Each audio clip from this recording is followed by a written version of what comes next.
Greetings and welcome to Stunthangar Video Hangouts. My name is Charles Carter, and I'll be your host this evening. I want to extend to you my gratitude for you watching Stunthangar Video Hangouts. If you are watching this as a replay, I want you to know that I host these YouTube live streams every Monday and Friday evening, starting at 6:45 p.m. Pacific Standard Time. So please make a note of this so you can watch or be part of the live stream. Plus, we have an after party following the live stream, which is sometimes better than the live stream portion. You must be a registered Stunthangar Forum member to find the link to be part of the live stream and the following after party. Here at Stunthangar Video Hangouts, we talk about building and flying model airplanes, sport flying, competition flying, and what you've been doing lately.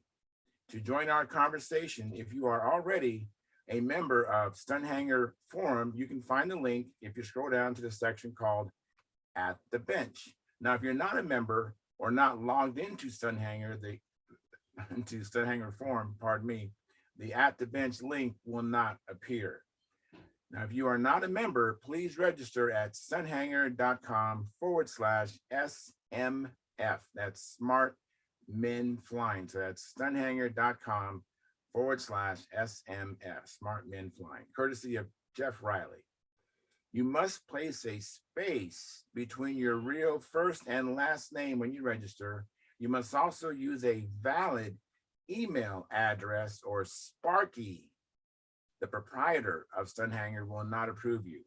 If you're inclined to not come in, just enjoy watching us on YouTube, wonderful, fantastic. Please enter your questions or comments in the chat box, and I'll do my best to make your comments or questions a part of the show. Understand, sometimes I can't get a word in myself, so be patient. I will ask our illustrious panel your question or state your comments. And by the way, you only can make comments or ask questions during a live stream. So like I said earlier, I host these YouTube live streams every Monday and Friday evening, starting at 6:45 p.m. Pacific Standard Time. Now, if you find the Stunthangar Video Hangouts that I host, and I hope you do, or the many building videos that Sparky does on his platform informative and enjoyable, please give us a thumbs up, subscribe, and when you subscribe, hit the notification bell so that whether myself or Sparky comes on, you'll be notified. Share the videos, comments, all these activities help the Stunthangar YouTube channel grow. And please do all of them. Please consider joining Stunthangar's YouTube channel memberships, which start at just $4.99 a month, which is less than 17 cents a day. And I'm a member myself. I have the $4.99 come out of my checking account every month. I don't even miss it. And you can spend more on coffee at Starbucks, and you won't get nearly as much than you get here for the $4.99. So please, give up one Starbucks a month, support us, and that'd be great. Now, you can also show your support by using the super chat feature, which is, you'll find the big $ at the bottom of the chat box, and you can make your donations there. Now, that feature is only available during a live stream. So like I said, every Monday and Friday, 6:45 p.m. Pacific Standard Time, come on in, and if you can make a donation during the live stream and then watch the entire show at a better or more convenient time, well, that's fine too. Now, your support helps offset some of the expenses of running Stunthangar. And with your memberships, you'll get special badges that Spark and I can see in the YouTube chat box and unlimited replay of member-only videos. And once a month, Sparky has a question and answer show where you can ask him questions about, his 55 years plus building and flying these model airplanes. So it is a tremendous opportunity. Please consider doing that. Now, if you want to get in touch with me, I'm in Sparky's YouTube channel. This is Sparky's channel. I'm in here just twice a week. That's Monday nights and Friday nights.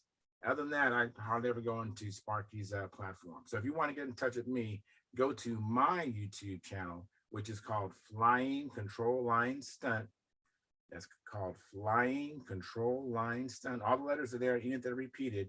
And place a comment or question on the 2019 AMA National Championship video, which Sparky shot of me flying his beautiful Junar XL. And if you would subscribe and comment or like there as well, I appreciate that. And I want to let you know that is a beautiful flying plane, and it's a light, and I miss flying that plane. But if you was to do that, you know, put a comment there in that video, I'll be notified and I'll be able to respond to you quickly. I want to thank you for your past, your present, and future support. You are making it happen. Please keep the conversations family room friendly. In other words, please don't use words or do things you wouldn't do around your own children or grandchildren. And without any further ado, I'm going to post a link. There's a link going to be placed now at the Stunthangar forum. And I'm turning my attention to one of my 3 screens. All right, so that link is posted. So I hope that some new people will come in and some old people will come in and we can have a party. So let me go to Sparky's YouTube channel. I'm going to go to there, and I'm going to go to what I call the control panel and see what's going on. Hopefully I'm streaming, and let me see what's going on here. Just give me a moment here. I hope everybody had a good weekend and a good day today. Let's see here. I'm waiting on my computer. I might want to get rid of some of these tabs. Okay, so we go in here. All right, so here we go. All right, so looks like it is streaming. We have 15 viewers, 7 likes. So if you haven't hit the like button, please do that. That helps the analytics of the channel. And if you're watching this as a replay, please hit the like button, hit the subscribe button. Please consider joining the YouTube channel. All that helps. And the ones in the chat box this time, I have Gary Sinclair getting ready to come in, which is awesome. He's looks like his audio is connecting right now. So we'll see what happens here. Now we're up to 8 likes and 17 concurrent viewers. So please smash that like button. Hey Gary, how you doing? Pretty good. All right. Good to see you. Yes. Maybe tonight will be on all time. Maybe, yeah. I remember your Something. text saying that you lost the Wi-Fi because Yeah. 2 degrees. Wow, that is something. 2 degrees. I can't imagine that that's like. But it's not cold there right now, right? No. All right, good. Well, Mark Lumen, he said something, then he retracted it. I don't know what he said, unfortunately. But Jeff Riley says, "Hi, Charles. Stream is good. Thank you, Jeff. Thank you for letting me know." And let me move my audio here. You didn't mention that, Gary. That's There you go. Yeah. That's your job, Gary. You gotta let me know, man. It probably sounds a little bit better now. Let me lower this just a little bit. Okay. Yeah, this thing is I don't usually have it up except for when I'm streaming live. Let me move it up just a tad. Not breaking it. All right, cool. All right, do I sound better? Yeah. Okay, great. All righty, so here we go. So how's Riley doing? I imagine he's doing well. Pretty good. That's good. Yeah. I went flying today. I had a really good day flying. I actually Joe Mata and myself, we met this morning and flew.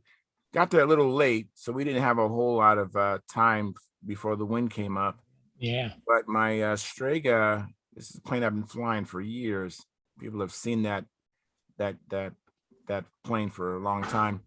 But actually, because I retrimmed it last year, moved the engine back about an inch back, and I relocated the lead out guide. The other things I've done, but the plane is really beginning. I think it's turned the corner.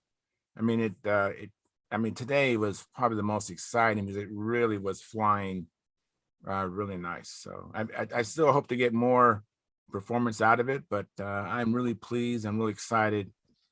Joe said, just leave it the way it is. Just fly it the way it is. Like, nah, let me see if I can tweak some more performance out of it. But it really is flying really good.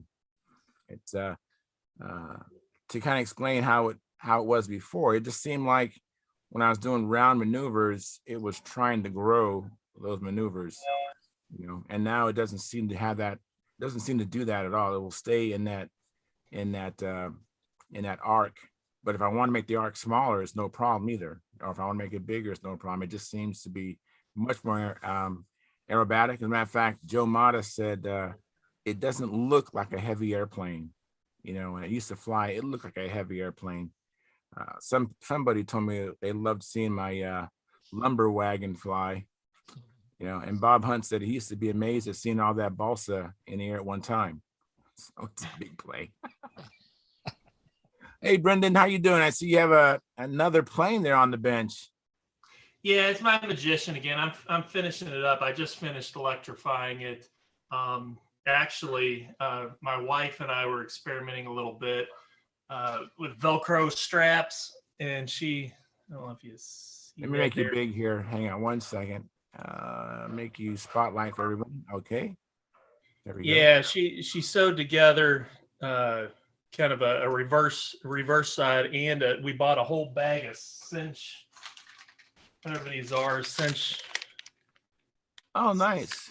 Like the little rectangle piece. Yes, right. I follow you. So then we can cinch the battery in there, because I did just have Velcro, just straight up Velcro, but you can't get it tight enough on there. So being able to cinch it around the battery, just makes it that much tighter. That's a good idea. Yeah. So I had seen these online and had bought like a handful of them, but you just never know what size you're going to need. So I told my wife, let's just buy some Velcro. And I asked her if she could sew it. And she said, yeah, you could sew that. So this was our first run at it. But yeah, so I mean, instead of buying a whole bunch of straps, and again, not knowing how long you got a whole bunch of these for like $5. And then I've just got a whole ton of Velcro now that I can cut to whatever lengths I need to make these type of straps. So I'm pretty excited about it. That is. So those straps that originally did not have any Velcro to them, they were just material basically. No, I mean, they had Velcro to them. The thing is that, I mean, you've seen them cinched up before, right? Pulling them, yeah. Pulling them back against themselves. Yeah. So right. the whole strip is Velcro. It's just, now I got the loop on the end that I can cinch it back on itself and just really tighten it down. All righty. Okay. Very good. I mean, that's a good idea. I've used Velcro before. The ones that I had a little slot that I could put the Velcro through it itself and cinch it down that way, Mm-hmm. But I think I've seen what you have too.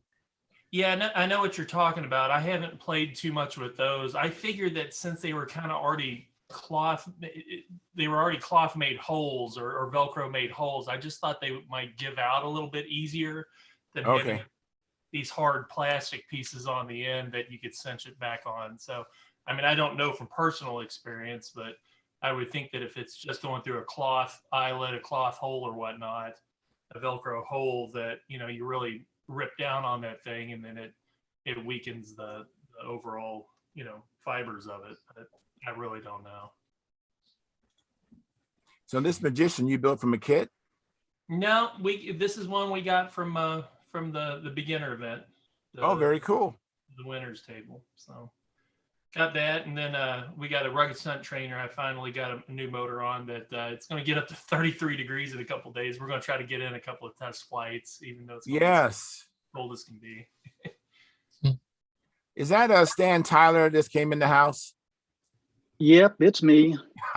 All right. Believe it or not. Fantastic, Stan. Oh, that's fan. I'm glad. Thanks for coming in. I really appreciate it, Stan. I missed you last week, but I'm glad you came in today. That's awesome. Sorry, just got a little busy last week. One of those weeks.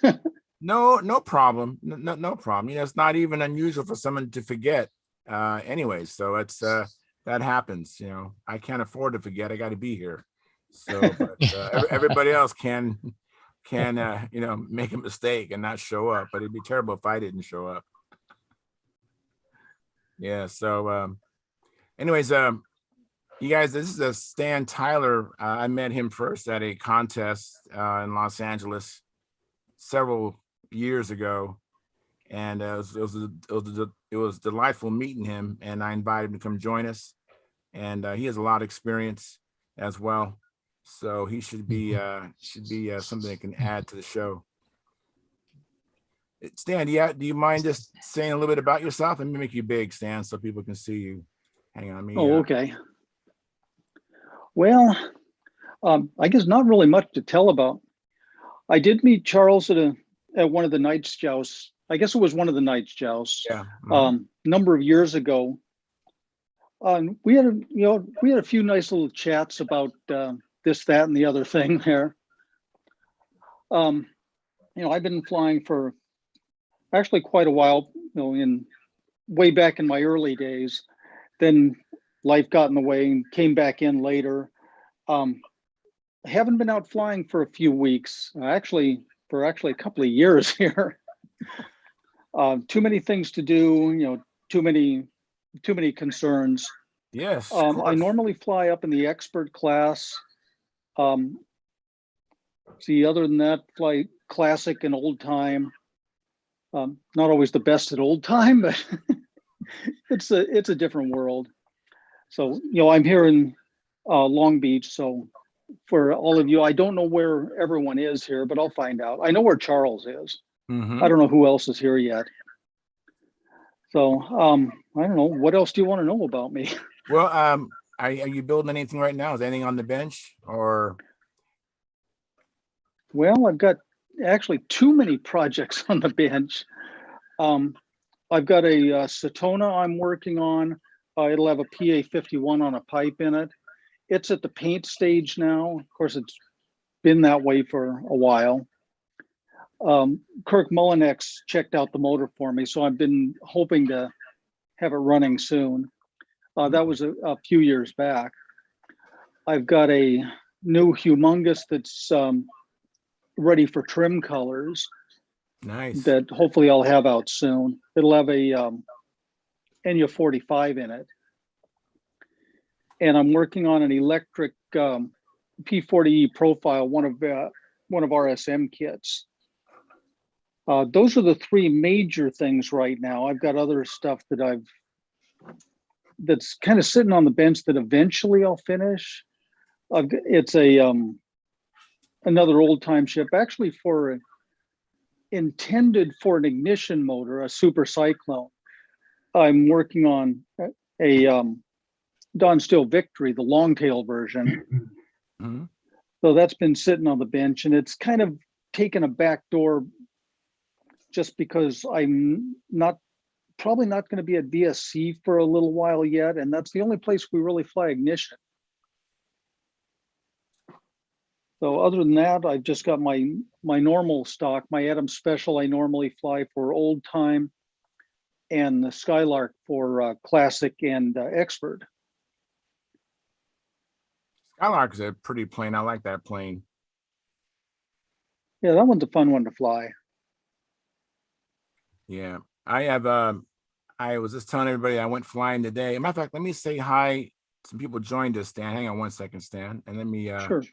Let me change the view. Oh, by the way, since you're in here, if you ever want to silence your microphone and mute, or if you ever want to, maybe for their privacy, you want to stop your video as far as showing. On the bottom left corner, you would hit those, either the audio, the mute button, or the stop video, and it'll stop the video. So you can kind of, if you want to talk to somebody or whatever, you can do that. And then if you want to share, there's a share screen there. It's in the middle of the bottom of the screen, that green area, that green. You see that share screen? That's an opportunity to, if you have any photographs or photos on your computer and you'd like to share them, that's how you'd go to the share button. But you need to bring up that picture up first, and then hit the share button, and then hit application, and then we'll all be able to see what you're sharing. And that's pretty much the basics of that. And let me say hello to Tryon, thanks for coming in, Tryon. Appreciate that. And John Miller, I think I saw you earlier. Let me change my view to the gallery so I can see everybody. And Al Fierro, thank you for coming in. And John Miller, do you know Stan Tyler? He's, Los Angeles area, Sepulveda Basin. Probably have met him. I've probably run across him, throughout the years, but I can't recall, that's the wages of getting older, Yeah. Hey, John, didn't I see your face on a milk carton once? We met at Probably. DSC a number of years ago. I thought it was an orange juice carton. Oh, could be. You know you get old, right? Yeah. Yeah, it's been a few years. Yeah, it's been a while. How you doing? I've been doing well. How about yourself? Well, all told, I'm still here and kicking, so I feel I'm building a couple of airplanes, hoping that I don't get out there and get dizzy and fall down because I haven't flown in 10 years, really. So yeah, working on some projects, a couple with my buddy Gordon Delaney, another modification or an upgrade to his little twin, and some other stuff, and some personal stuff we're working on design-wise. So yeah, I'm staying busy one way or another. I just haven't built anything because I didn't have a shop set up, but now I've got that pretty well set up. And first thing to come out of there is an SV11 ARF, so give me something to fly and see if I can keep from falling down. Hey guys. Hey, what's up, Lynn? How you doing? Hey, very well. How are you guys doing? Is that Lynn? Well, You I bet. wanted to thank, They let you I sit wanted to go thank around Gary. Canada? I wanted to thank Gary. I got the calendar and he did a great job on it. I like the way you took the fuel can and placed it off to the side. It looked really sharp. yeah, you look good in that picture too. And then, and it's something that he picked September because that's when we have our Vintage Combat Festival. Also. Oh, yeah, that's good. That's All really right. good. So that was, worked out really good. It was a great job on the photo. It looked great. I haven't got mine yet. I'm waiting. All the good things to hear about it. I'm really looking forward to it. Yeah, I haven't Yeah, got I mine mean- yet either, but I'm sure it's coming. I took a picture. I don't know if you could see. Oh, look at there. Let me make it big here. Hang on a second. That's on my iPad, but it's. There we go. That's cool. The blast can. And that's Huh. from, That is cool. yeah. That is a very cool picture. Yeah. Gary, you got a knack for that stuff. Yeah. So Stan, what we're talking about, Stan, is we have a calendar that usually is us who comes into the show. We send in our pictures to Gary, and he makes this calendar. And as a matter of fact, let me show you. I have probably a better image of the calendar if I do it this way. Let me see here. I need to. Let's see. I have it here. I'm gonna have to add that to the thread I have on Stunthangar. It's under combat. About the, Yeah. the rebuilding of the plane, the building of it and the covering of it. Well, I'll bring it up, but we have this calendar that Gary produces. He's been doing it for the last 3 years. And so usually I will show the current month's picture, which is usually one of us on the show with our airplanes or at a contest or something. So that's what he was talking about, the job that Gary did, Gary Sinclair.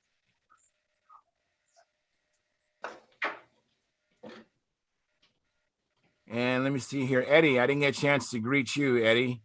I see your video is gone or your image is gone, but thank you for coming in, Eddie. You might have just tucked away for a second to do something. And oh, here comes Howard. I see Howard's iPhone's connecting. Hey, Howard Rush, how you doing, Howard? Doing all right. And I see Eddie, you got your image back. So how you doing, Eddie? Good. Good. Hey, I was digging around here in the basement and I found something. What's that? Old paper for a Greenhead 35. Oh, wow. Let me Hey, show wow. let me make that It's- big. Hang on a second, Eddie. Let me if you want to show everybody. It's got the parts list on the back of it. Right. Says here you could get a 10-6 propeller for 35 cents. Wow. A Yeah. glow plug for 65 cents. You can't get a broken one for that. That's The what I was whole- gonna say. You couldn't get a burnt out one for 65 whole- cents today. Yeah, you could get the whole needle valve assembly for 85 cents. But I added everything up, and you could buy everything to build an engine and have it run, a motor and have an engine, whatever, have it running, even with the propeller, for $16.65. Wow. Wow. It doesn't have a date. Doesn't have a date on it, but I thought, wow. Oh, and there's a $1.25 service charge. Wow. I didn't realize this either. It's got the displacement on the 35. Says it's the peak horsepower is 0.6 at 14,000 RPM.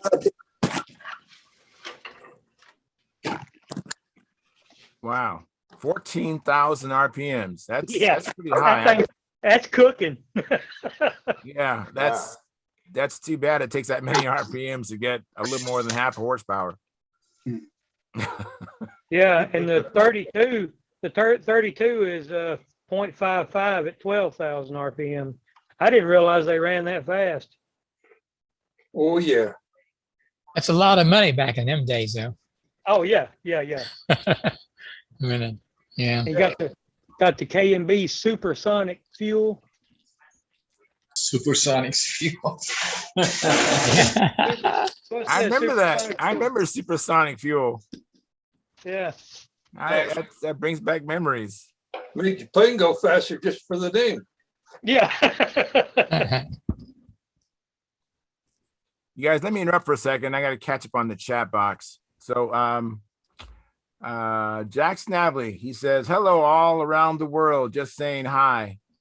And I can't make out some of those emojis. I don't know what that purple one is, but thank you very much, Jack Snavely. And then Mark Lumen, he says, like delivered as a verb, and definitions can be critical. And he has these smiling, laughing face with the tears coming out the eyes. And then Jeff Riley says, doing good here, back to work in the shop. Hey, that is always a great day to be back in the shop. And then Dennis Adamison says, hi, Charles. Hi, Gary. Thank you is in capital letters, Gary, for the calendar. It looks terrific. And then Jeff Riley says, nice magician, Brendan. And now he's removed the Brendan. Now he does not have the magician anymore. He has something else. Yeah, it's a broken flight streak. All right. Yeah, that's flight streaks. That happens to them from time to time. I'll tell you what, Angstrom's first major competition plane was a flight streak that I think it was an ARF kit that we got and whatnot. But for that little plane and whatnot, that is a fantastic starter plane. And I mean, for all the crashes we had early on with stuff, and we were still crashing around it, anytime you put that thing in the air, it just seemed to do what it was supposed to do.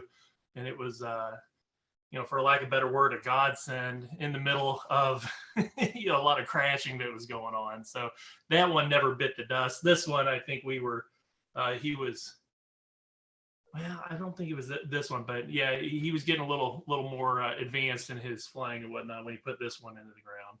But I don't know. Flight streaks are a great, great trainer plane in my mind. But they are. No, they are. They really are good trainer planes. They're good flying planes. Anyway, they're good. They're good flying planes, no doubt about it. Yeah, I mean, the only complaint, that I've kind of said over and over again is that when you're starting out, if you're putting into the ground a lot, it becomes a bag of balsa bits in many cases. This one didn't, thankfully, but with a lot of the balsa kits, good luck, if you put it in the ground. Hey, a lot of the top flight planes are good flying planes. You got the Nobler, the Combat Cats. They're a lot of good stuff. Yep, absolutely. I have some combat kittens in my closet. I don't know if I ever would get to them, but just for nostalgia, I just have the kit. Howard has a supply of combat cats, I think. Is that what that is? No, flight streaks. Oh, Flight Streak? Yeah. Holy cow. Um, Just a few. can you show that again, Howard? I just made it big. Oh, it's too late. It's too late. All right, that's fine. I know Yeah. I was slow on It's- the. Some the flight draw. streak boxes.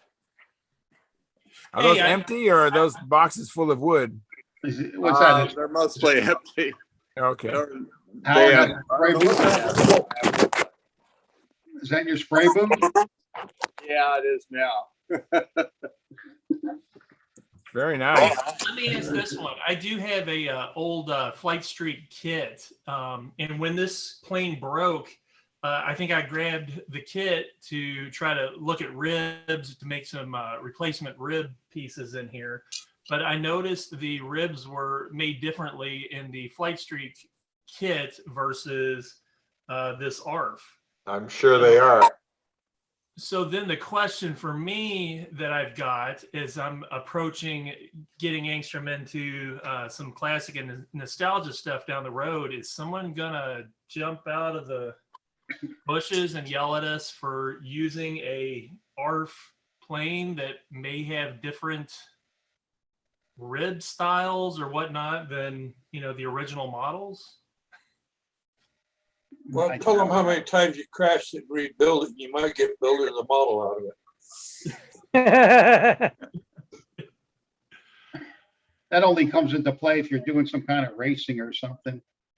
Like we did a lot of clown racing, and then it turned out there was 3 different versions of the PD. I think it's a PDQ clown, and then Brodout came out with their version, and it's a lot different. It had a planked wing and a leading edge and stuff. So, or no, had a different leading edge. So it's you know, but when it comes down to just looking for competitors, nobody cares as long as it's close. Okay. You know, unless you're doing something like old time stunt or something. But, you know, There's the thought of being inclusive rather than exclusive. I Inclusive, agree. you want people to fly and you want to get together and have a good time. Exclusive means you want to get rid of people's their ability to compete with you before the event even starts. Yeah, it's the exclusive thing that's making control line go away. Like a lot of the things on the forum right now are going on about that. I tend to agree. We need to be inclusive because you know what? There's just not enough of us to go around anymore. yeah. Well, that's what we used to do in racing. Yeah. You know, if you came and you're new, we don't care. It doesn't even have to be a clown, you know, if you want to compete. But then Yeah, exactly. Yeah, we're here to have fun. We're here to fly airplanes and have a good day. You know, like if a guy's got a tail that's a quarter of an inch out, does it really matter? Like, I mean, come on, like, let's just get it together and have a great day. But then as long as once you start advancing, then you got to get your act together to That's true. to be competitive. Yeah. But you know, when we used to race like 15 years ago and we had like 10 teams, and you know, then you have to be exclusive. I get it because there's just too. Yes, for sure. But I think those days are getting passe very quickly. Yeah. I mean, we're lucky if we can get three entries in some events at this point. Oh yeah. You know, and if a guy's tail's out by a quarter of an inch or something, I'm not going to complain about it. It's like, just let's have at it. Now, in classic, you just can't change the airfoil, right? I mean, isn't that something to do with that? As long as you don't change the airfoil, it doesn't really matter how you get that airfoil. Well, everybody That's what I've been told on the last meeting. You know, if it's a classic plane, all it has to do just have the platform of the wing and the airfoil. Whatever is inside the wing, underneath the skin, they don't really care about it. That's right. I'm not sure how classic is that, but oh well. There are some that might argue saying, well, if you use a sheeted foam wing, you've got a different airfoil because the covering doesn't sink down between the ribs. Yeah. Yeah, that's kind of Oh, Yeah. pushing the Well, in my opinion. You know, I know if you're really, and some of the guys around here fly it, and it's oh, this is old time. It's old time, and they Yeah. use an ignition engine to get extra points. Yeah, right. Yeah. You know, they have and well, they should. you You know. know, Well, this one guy has an ignition engine. It runs better than your globe. You know, That's it's amazing. awesome. Good Yeah. for him. He's making it run that way, and that's Well, outstanding. you guys should know Doug Benedetti. He can make Sure.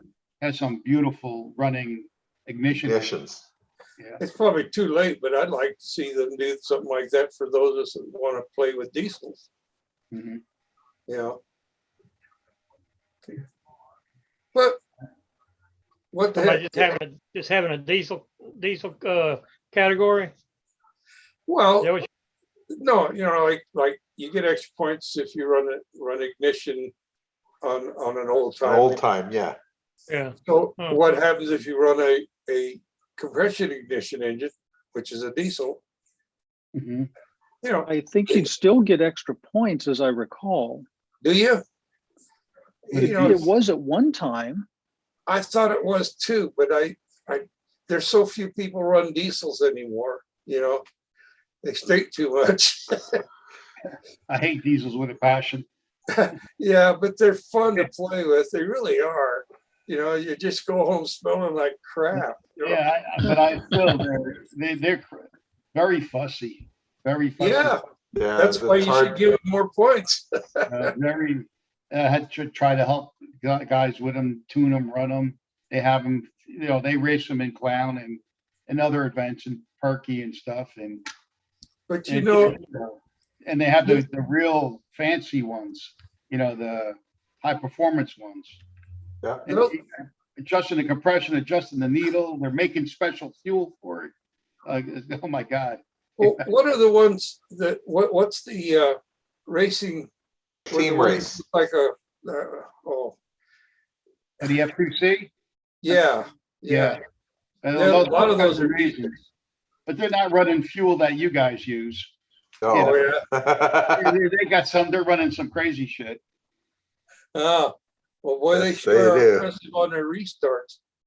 And they're amazing. I mean, those guys to watch you know, They've got it down. yeah, when they come in and they fill it and start it all within like a second.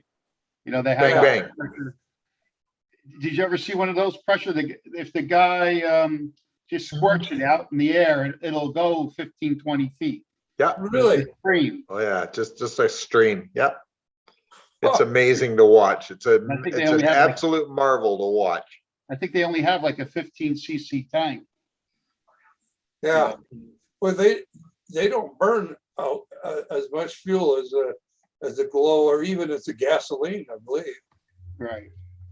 You know, with the diesels, if you have a 35 size plane, do you use the same size diesel, or do you go? Is it smaller or what?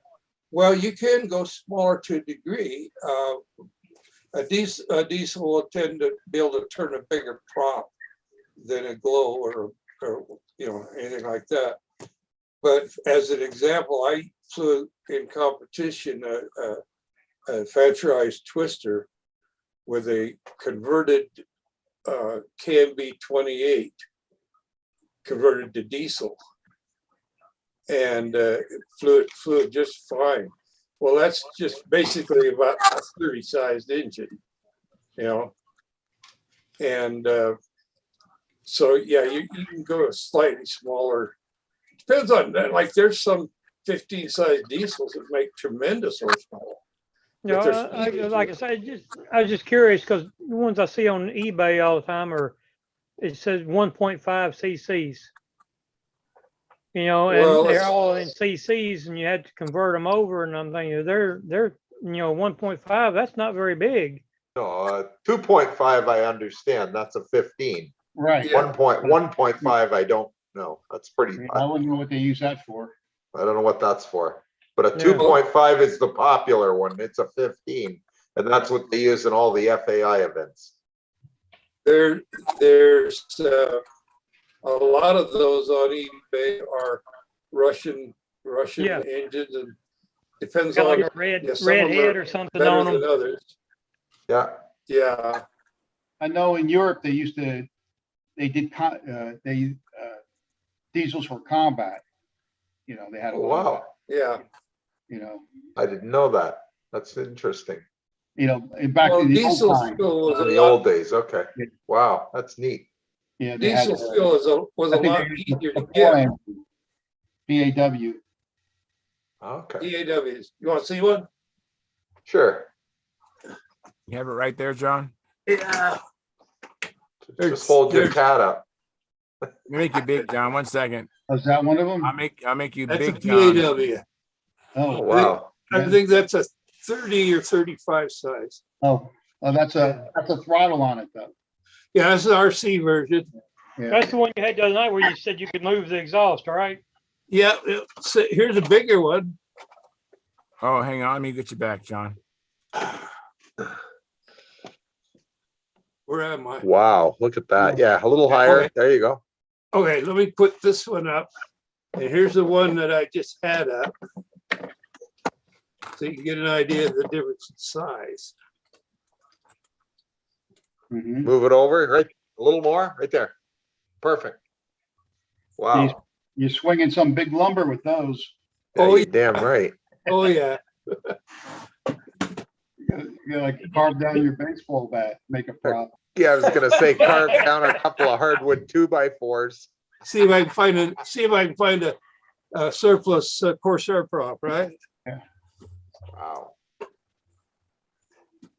But you know, I'm not serious in competition with a diesel. They're just fun to play with.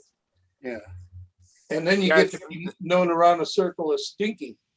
Hey, do you know why we all have so much control line stuff? Because it's fun to play with. Yeah.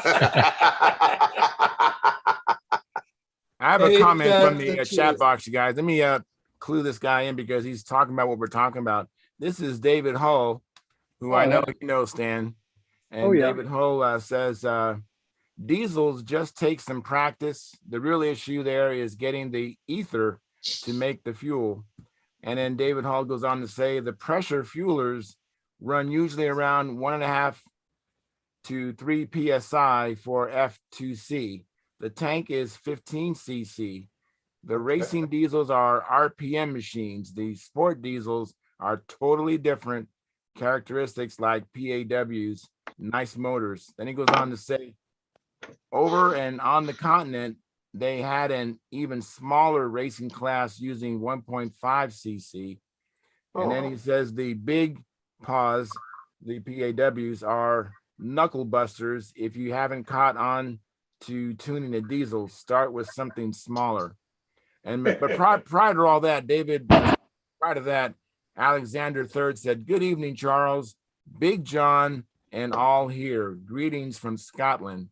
And just to let you know, Stan, we have people from Scotland, New Zealand, and then right now we have Lynn Burrell. He's from Canada. So, and then Al, where are you from, Al? Al Me? Farrell. Yeah, New Jersey. New Jersey. And Eddie, where are you from, Eddie? Tennessee. And then John, you're in Utah. And then Brendan, where you at, Brendan? I'm in Southwest Pennsylvania, just north of Morgantown, West Virginia. Okay. And, But I'm originally from Louisville, which Okay. I checked correctly because it's Louisville. It's not that Louisville or Louisville crap. And then so Tryon, you're from Georgia. Georgia. And Tryon, you want to do a show and tell tonight. I'll give you a moment to get that in. So just to give you an idea, Stan, we have people from all over the world. I think Alexander III, he's from Scotland. Yeah, you see that? Some other ones too. We have Hey, Mark. I got a greeting for Alexander. Alexander Loxloy. Did you get that, Alexander? And welcome to the show, Mark. Thanks for coming in. You bet, guys. So, Tryon, you want to go ahead and show us your show and tell? Yeah. So I'm piggybacking a little bit around with the idea of the spectral lines, right? So we already discussed, some one issue with them, and the issue is that like once you have them in there, right, like this, let's say you have them attached, they can just go around and slip out. They can go anywhere they want when you do it Unless- like that. unless you have the Lenny loop. Exactly. And then we had the idea that with the Len Burrell knot, in which you take these lines and actually basically it's kind of the same thing. You take this line, you loop them over like this. That's right. You see that? Flip Right. them over. So now you have a self-tightening knot that you put it in here, right? Right. Okay. Which improves it somewhat, right? Because it's self-tightening. So let me give me a second. So where's it gonna go now? So now it still kind of wants to travel around. I mean, it's possible. It's still kind of possible, right? Okay. I mean, I can take this if I just force it a little bit. Look, it's out. Yeah, if you force it, sure. Okay, it will. All right, gotcha. It's out, right? Okay. Now, I had an idea which kind of fixes all of these problems and also adds a color code to your end of the lines. And the idea was to make this. Okay. All right. Is that heat shrink? So what is exactly that? That is this. You get a heat shrink on top of it, right? You shrink it down, and then you have this piece, right? All right. So here's the method to my madness, right? You have your shrink, and you take like this, a wire. Okay. I'm gonna feed it through the back. And I'm pulling it through, right? So now it's on the line. All Okay. right. All right. Then I'm gonna use Len Burrell's idea, right? I'm gonna Lenny use loops. the Lenny loop, right? Yeah. Boom. Here you go. Now we have a Lenny loop. I'm liking this. And you are putting it on, Like and so. it's locked Yeah. in here somewhat, right? Yeah. But now watch this. You have this coming over it Oh, nice. like That this. is just outstanding. Yeah. This is not going anywhere anymore. Yeah. And you can Wow. get these guys in red color, in green, in white, in black, Wow. whatever color you want to have. That is fantastic. I So I like think- that. Yeah, Good I got it. job, man. I got an easier way. And here's another one that I made for this Right. guy. All right. I see. Kind of the same Right. thing. Right. And you can see as it's kind of small, but it's going to snap in there. Okay, give me a second. Yeah. Very nice. And the line will never go around. That Ever. can't go back. Can't go back. Exactly. No way. Yeah. So you can have for whatever obviously you probably need a little bit wider shrink to be here, a little bit narrow Yeah, here, yeah, that's right. whatever different size. But in general, I think this will give you whatever color termination you want to have to match the plane. So you have a red and a black on a plane that comes out, and you connect this to a red and a black, right? I like And you it. have a color matching, and that's that. So this is what I want to say, and this is a combination of kind of everything. This is Mikey's knot, the surgeon knot, Lenny's knot over there, and this is kind of my own addition here. All right. So we gotta get a name for Tryon's Connect and and Lenny's Loops or Len Loops. Lenny's loops. Here's cool. an easier way. Say All right. Lenny's loopy. Hang on, Al. Let me make you big, Al, so I can people can see you and we change my view here. But thank you, Tryon. Appreciate that. That was good. You're welcome. Here's the. Make you big, Al. Just a second. All right, let's see an easier way. All right, here you go. Those, yeah. That's it. I use these in combat racing. I used even half a smaller on 15 powered, high output engine, 15 powered engines. Never had an issue with these ever. Okay. Are those the Sullivan brand or the particular brand? Well, these are Brodak, but Okay. But I never had a problem.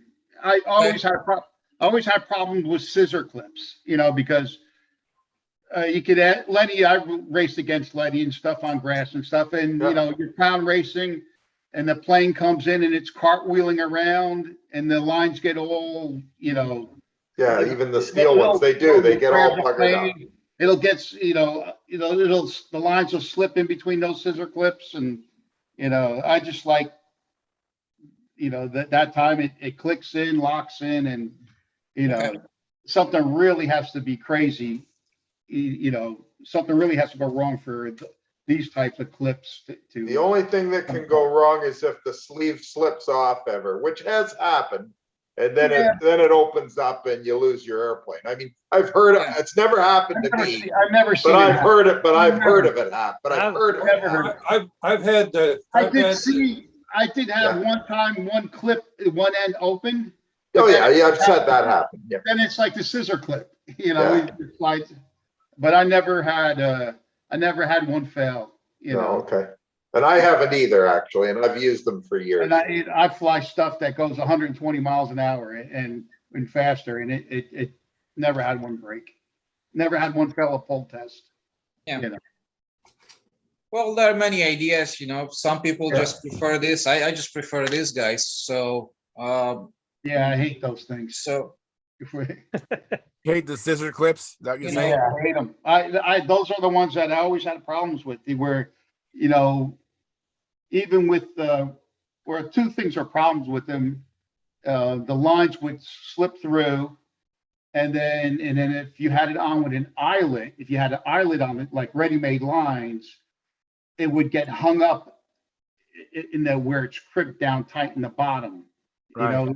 Right. And a lot of times, you take off and all of a sudden you feel it pull out straight. Yes. The loop was hung up on that right tight end. Right. That was just me. When you have lines made with the eyelet. So, like I say, we all have preferences, right? Yeah, we all do. Some guys like braided lines for the lead outs, and some like solid lines. Yeah, that's true. Some do. You're right. Yeah, the solid lines for lead outs. My friend put them on a racing plane, and of course it came in on the pit, and it came in hot, and the solid lead outs bent right at the end of the wingtip. So then I started up and let the plane go. And next thing you know, he's taking off sky high, going up and up and up, and he's hammering because it got stuck on the kink. And finally, he got it leveled. It was so. There's I know guys love those too, but once you get a little kink in that end, it's right where the lead out guide is. It's a pain. You can't get it out, and you always get that little hitch there. Yeah, I like Trion's lead out using the 300-pound Kevlar line trend on lead outs. 250. I think I used the 150. That's a great. Which is about 30,000 stick. Okay. Well, it's very flexible. It don't kink. There's no. No, it doesn't. Yeah, I got some 250, and I did some tests on it and pulled the living daylights out of it. It won't break either. No. Ever. It'll never break. No, it's very good. That's very good for handle lines too. Yeah. It's I bought a whole roll. It's like I have a solid line with it's gonna feel like you have the what was that called? The solid hard connection. the hard points. Yeah, the hard points handle. Hey, But Trent. you have the Okay. advantage of using your old handle with the adjustability and stuff like that. So How did you do your ends with that? Just wrap it with more Kevlar, smaller? if you want to do that, yeah, that's gonna work. That's what I did. I wrapped it with smaller Kevlar and then put CA on it. Yeah, Yeah, it Yeah. was unbelievably strong. yeah. Okay. I also use the copper wire too. Okay, yeah, that'll work. Okay. Yeah. Yeah, that's a Just- great just- idea. Do a U shape, do a copper wire, Yeah. fold it forward, copper Yeah, wire. yeah, exactly. Just like can you would clip normally it do. off, hit it Yeah. with some CA and get some shrink tubing on top of it, shrink it down, and Done. and looks nice and neat and professional. You have a color Beautiful. code over there, Yeah. and I'm gonna that's do that. it that way. That's even better. That's outstanding. Because I found with the Kevlar, I couldn't control it when I was wrapping it. Yeah, Is it supple? Whereas with the Can you tie- copper, I can. Yeah. Can you tie Kevlar in a nut? Is a knot? Is it? sure, yeah, supple? yeah, but it's kind of unsightly and looks ugly and it's big and fat and stuff like that. That's what I don't like about them. Right. But you can definitely tie it in a knot. You could use No the same question. knot on the Kevlar then, or maybe only one loop. You know what? I'm gonna Think do of one awesome. while I'm sitting here. I'm gonna do one while I'm sitting here and we'll see how it turns out. With the All right, Palmer thank you, knot, Lynn. just do the Palmer knot then. If it's stronger than a Spectra line. Where's a good location to get that 150-pound or whatever I got Kevlar? it from Amazon, like for like $10, $11. How many Yes, feet size. did you get? I gave you links on our previous meetings that we had together. I know you did, but I don't know where those Those are the links past are. videos. So you've slept since then, huh? Yeah. I know. I got notes from shows, but sometimes finding them is a challenge. Hey, I want to explain something to Stan. Stan, if you want to get something, if you want to get a word in, sometimes we're only at 11, but we get as high as 17 people in here. So there's a way you can raise your hand. It's like Mark did. So Mark, can you explain to Stan how do you raise your hand so I can see it? Yeah, I just kind of figured it out myself, actually. In the bottom of the screen on the right-hand side bottom, there's something that says reactions. And you can click on reactions, at least on my computer. That's what it is. I don't know if it's different on the iPad or iPhone. But you click on reactions and, there's all kind of strange stuff in there and emojis. But one of them is a hand. So, yeah. On my phone, I've got 3 dots on the bottom right. You click on it, and it's got the hand One of those. emoji on it. Yeah. Mine happens to be at the top on my iPad. Oh, It's yeah. the same 3 dots. Right. Yeah. So anyway, Uh-oh, however you somebody do it, bad. doesn't matter. But if you're trying to get my attention, that's one way, just to raise your hand with the computer or your phone or iPad, and then I'll eventually get to you and I'll bring you into the conversation. Charles, how can I share a link in here for everybody? Everybody inside In the chat. this space. Yeah. Yeah, in the chat is how I would do it. Oh, the chat. But the chat is Yeah. for everybody or what? I think you can specify everyone or a specific individual. To everyone. Got it. Thank you very much. You're welcome. And let me catch Hey, up on the Charles. chat box, you You guys. got it. Alexander Third says, "Yes, I did, John. Thank you." And then he went on to say, "Store Alba Big John." I hope I said it right because I got thinking if I said it wrong, it might have been not nice. Yeah. You might have ordered a pizza. Who knows? And Well, that's the clan shout for the McFarlands. okay. And Sorry where'd about Stan go? Stan might have I'm- accidentally jettisoned out of here. I'm still here. Oh, you are? There you are, Stan. Okay. Oh, one thing I want to Yeah. explain, Stan, you probably know this already, but as of January 1st, there's no requirement for stainless steel wire, right? So now you can use anything you want as long as it passes the pull test.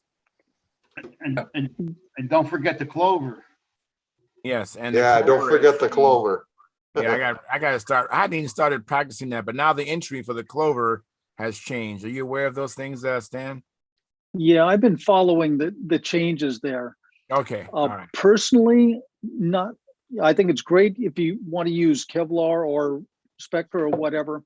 Not my thing, but Yeah, I'll shoes for everybody else. Yeah, everybody has a pair of shoes they like, so it doesn't really matter as long as you know. But it's now all you gotta do is just pass the 10G pool test, and it doesn't matter what you use. So that's kind of neat. And Mark, I know your hand's raised. Did you want to say something? Yeah, I just wanted to add something on the Lenny loop. And Lonky knows this, but I was a parachute rigger for 20 years, so knots and lines are one of the things that just bugs me. This you could always find an easier way. Instead of sliding it, I don't know if you can. Instead of putting the loop in and sliding it through, all you have to do, if I can get my eyes right here, I've been in the helicopter all day, so just simply, right? Simply's a lot different these days. Yeah. I know where you're going. I love that idea. Just go through the middle. Raise it up a little bit, Mark. You gotta bring your hands up higher. Yeah, just go through the middle of your whatever clip you've got. My hands are just not working. Tilt too higher. A little bit higher. Yeah, there we go. So simply go up through it one time and just slip it over the top. Yeah, that works. Right. There you go. Perfect. Oh, I love that. Oh, Awesome, man. yeah. See, now you're... Thanks, Mark. But my point there is you don't have to slide through, and if you got a little sharp point, sometimes you won't you get your line. You get the same result a lot easier. Exactly. Yeah. Well done. We were talking the other week about pulling the whole line through, and my brain was just frying. I'm going, you don't have to pull the whole line through. What? You're just like, and now you saw me. Is like you're like that guy is a genius.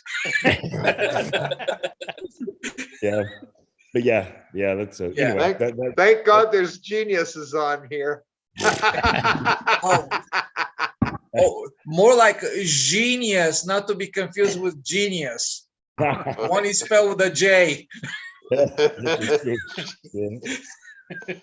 anyway. So yeah, man, that's great. Look at great information here. So what can I say? Yeah, good information for everybody. The main reason I like the use of the Kevlar is on the handle. I've got a whole bunch of adjustable handles that I built years past. Yeah. And if you got an adjustable handle that flies and acts like a hard point handle, well, you don't have to worry too much about getting the lines exactly the same length, because you can adjust that and it will still feel and fly like a hard point handle. Yeah. That's what I like. Yeah. And it doesn't matter how many times you adjust it or how minute the adjustment is. Because on the other ones, the wire actually makes a bend to it, right? Right. So now you force the bend in a little bit of a different position, and it's just a pain in the ass to do that. Yeah. By the way, I put for everybody links on the stuff I got. For your information, I use 150-pound test for the lead out lines.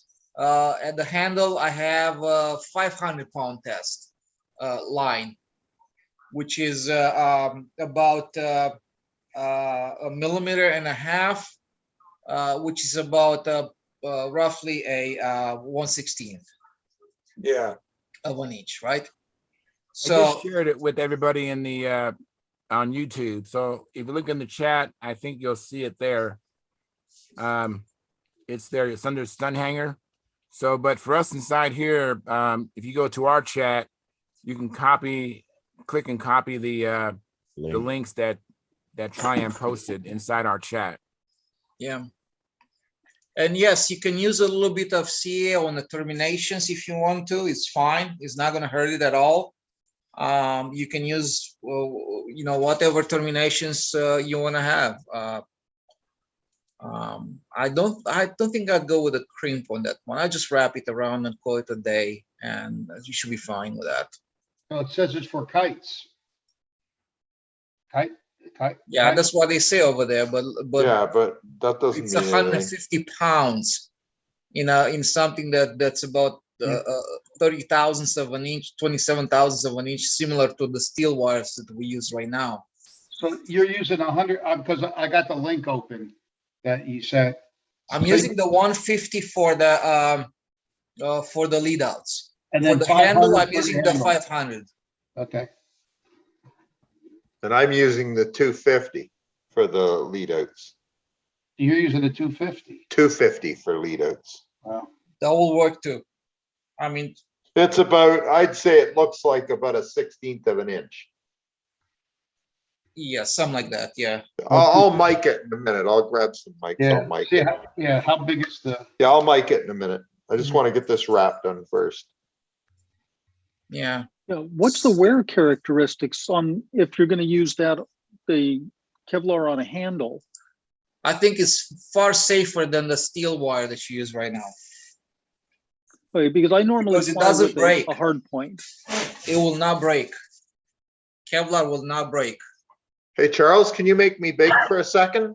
Yeah. Here we go. Already there. Okay, so here's what I've got. Let's see if I can get my hand in the right spot. Okay, so I've wrapped it in one direction. Now I'm There gonna you go. fold this. Now I'm gonna fold this bottom piece up Uh-huh. or down, depending on what direction I'm in here. I'll fold it up and then wrap it back again, and we'll see how it turns out. So, All right. Yeah. Just like If you put some shrink, Just like you would, that way just it's like gonna you would look do it real with nice. regular lead outs. Yeah, just so like you do it with regular lead outs. Exactly. Yeah, that's perfect. so 100. How does it? What's the diameter of the 150-pound test? Is it like It's about 30 thousandths. 30? Oh, okay. It's about exactly the same thing you're using right now with the steel. Okay. Yeah, the stuff I'm using is a little thicker. So it's yeah, the Spectra. So it's twice the size of the Spectra line. Oh, it's well, not even more. The Spectra is what? Let me see. Yeah, I'm using 100 Kevlar because it's more durable. Excuse me. Okay. The Spectra line, 100-pound test is 17 thousandths. Okay. Yeah. Yeah. You know, I'd like to add one thing about the Spectra and being a beginner, and like I am, and you guys seen me make many mistakes. Yeah. Yeah. Is I think the durability of the Spectra can add a lot, Yeah. Mhm. And I've got one picture to share, and I'll show you why. Try and I'll send it to you. But anyway, you'll end up. Oh, come on now.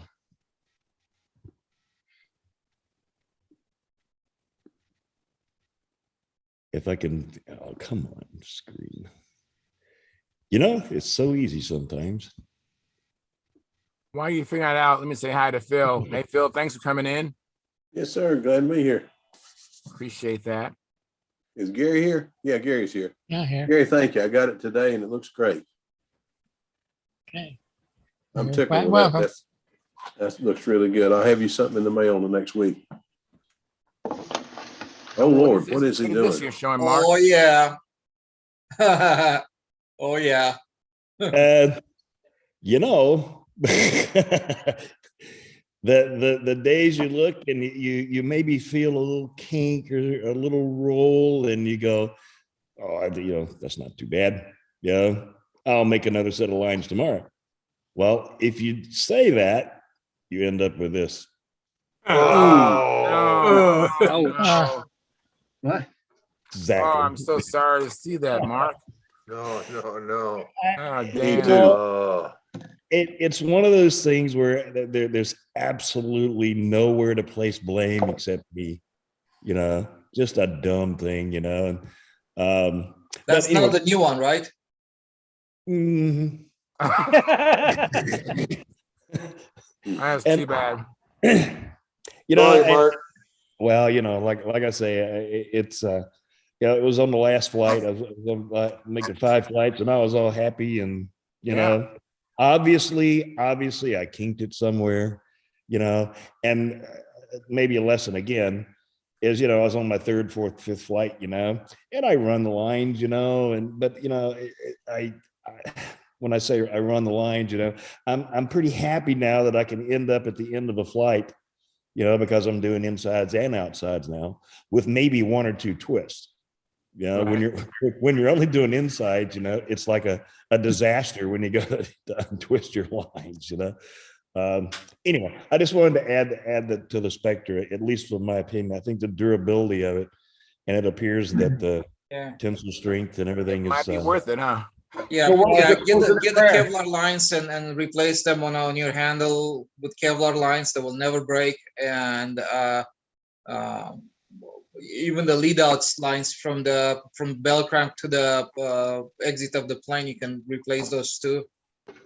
And So Mark, what was the cause of the crash? the line broke. The Spectre line? No, No, not the regular Spectre. It was steel. one of my steel lines, and it wasn't pulling that hard. You know, I mean, I'd been working on getting the line tension good, and Must have had a kink. yeah, oh, absolutely. I had to have a kink. Even when I was trying to do an autopsy on it, you know, I could actually see, you know, on the line that it broke almost level. yeah. You know, so Did it break in the middle or near the termination? about 8 inches from the Okay. the end So of it the was, wing. yeah, so it must have been a kink. I stepped on it, rolling it up wrong or something. You know. You're right. Well, that's a lot of times that's where you got to be careful. If you're rolling up on the reel and you have your handle on, and that's a lot of times where the stress is. You have to be real careful in that area. Right. You Yeah, know? if you leave the handle on, somebody else mentioned that before, you know, and Yeah. I'm pretty So guilty when you of put that, them in you your know. toolbox and they're getting moved around and pulled. But you Mark, know, is the wing fine?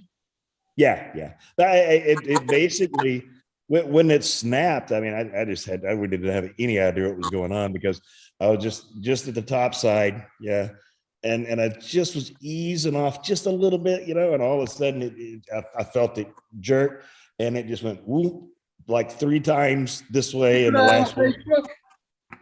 last one was inverted, so it took out just the nose and the vertical. Did you Yeah. put that on? Okay, so you find so you can rebuild that nose by the Yeah. looks of it. Yeah, Was that on Facebook? no.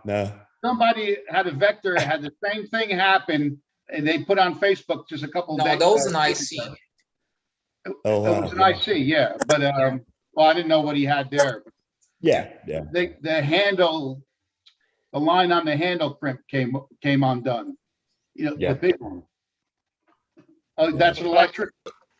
Yeah. Oh, I mean, you know what I lost the battery and probably the timer just because it as it impacted upside down, almost like a pancake. But you know, Timer's fine.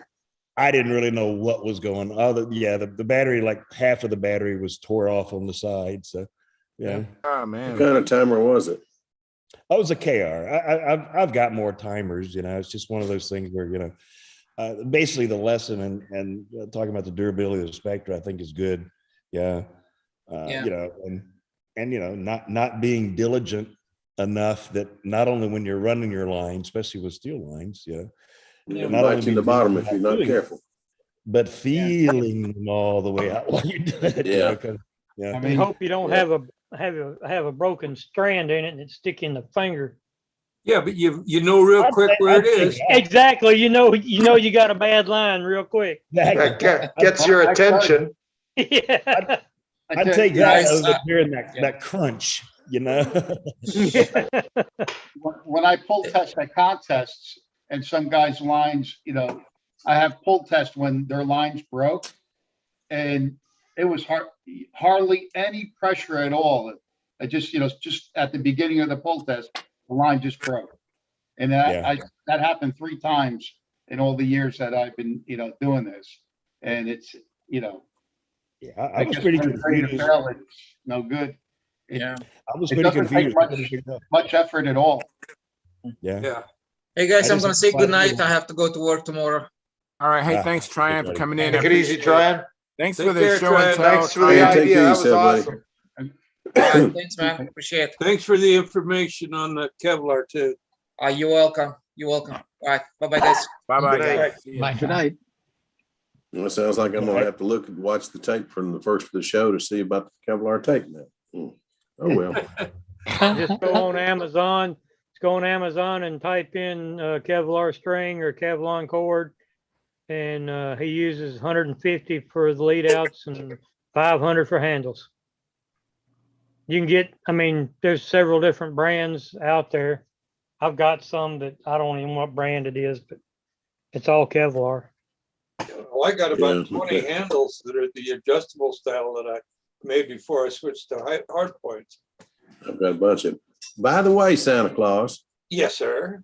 I saw your picture. I want to know more about that airplane. That looks like a 3, and it is sharp. That's a pretty airplane. That's not the 3. That's the full body, the original full body path. It was called Pathfinder 40. Oh, that's the one you had at VSC then. Okay. Yeah, yeah. Okay. Well, it sure is pretty. I like that paint job. And that's done with monocoat? It's painted fuselage, monocoat, wing, and stab and elevator. That's pretty, John. You did good work as usual. I've got a tool. I've got a tool question for you guys. Lay it on us. Does anybody know a good mini table saw besides the one Harbor Freight ain't worth shit? Yeah, micro. Are you looking for? That won't break the bank. I want something that'll cut like basswood and some 1/2 inch, like the I know mount, it's something like that. I know it's expensive. It's about $300, but I have a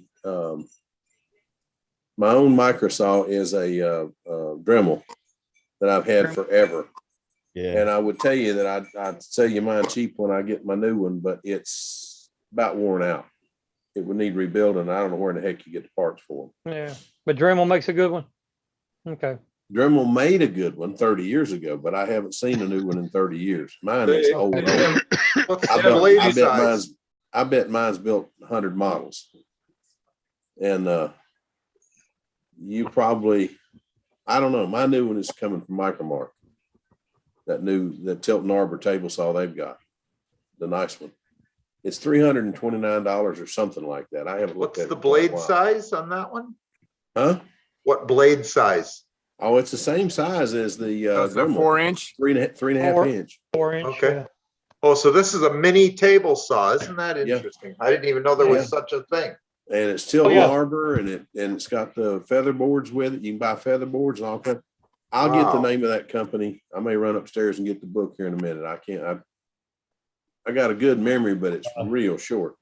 But it's a really nice saw. Tom Morris has one, and he showed it to me. And we cut some hardwood leading edges for my Aquila with that saw, and it cut it like it was. I mean, just nothing. When you're working with something quarter by quarter, and you're going to take an angle off of it to make an Aquila leading edge spar. Yeah. You're not cutting much, but you're cutting stuff that's small enough that you don't want to get your fingers in it. Yeah. And this I thing saw was it, very relaxing to just use. It just didn't. Sparky was using it with Harbor Freight, and he said it ain't got enough ass to cut a paper bag. So No, that thing's Phil, that micro mart's only about 5 miles away from where I work. Oh, wow. It's Wow. in, Close. You're lucky. in Berkeley Heights, New Jersey. Yeah, that sounds right. But That's neat.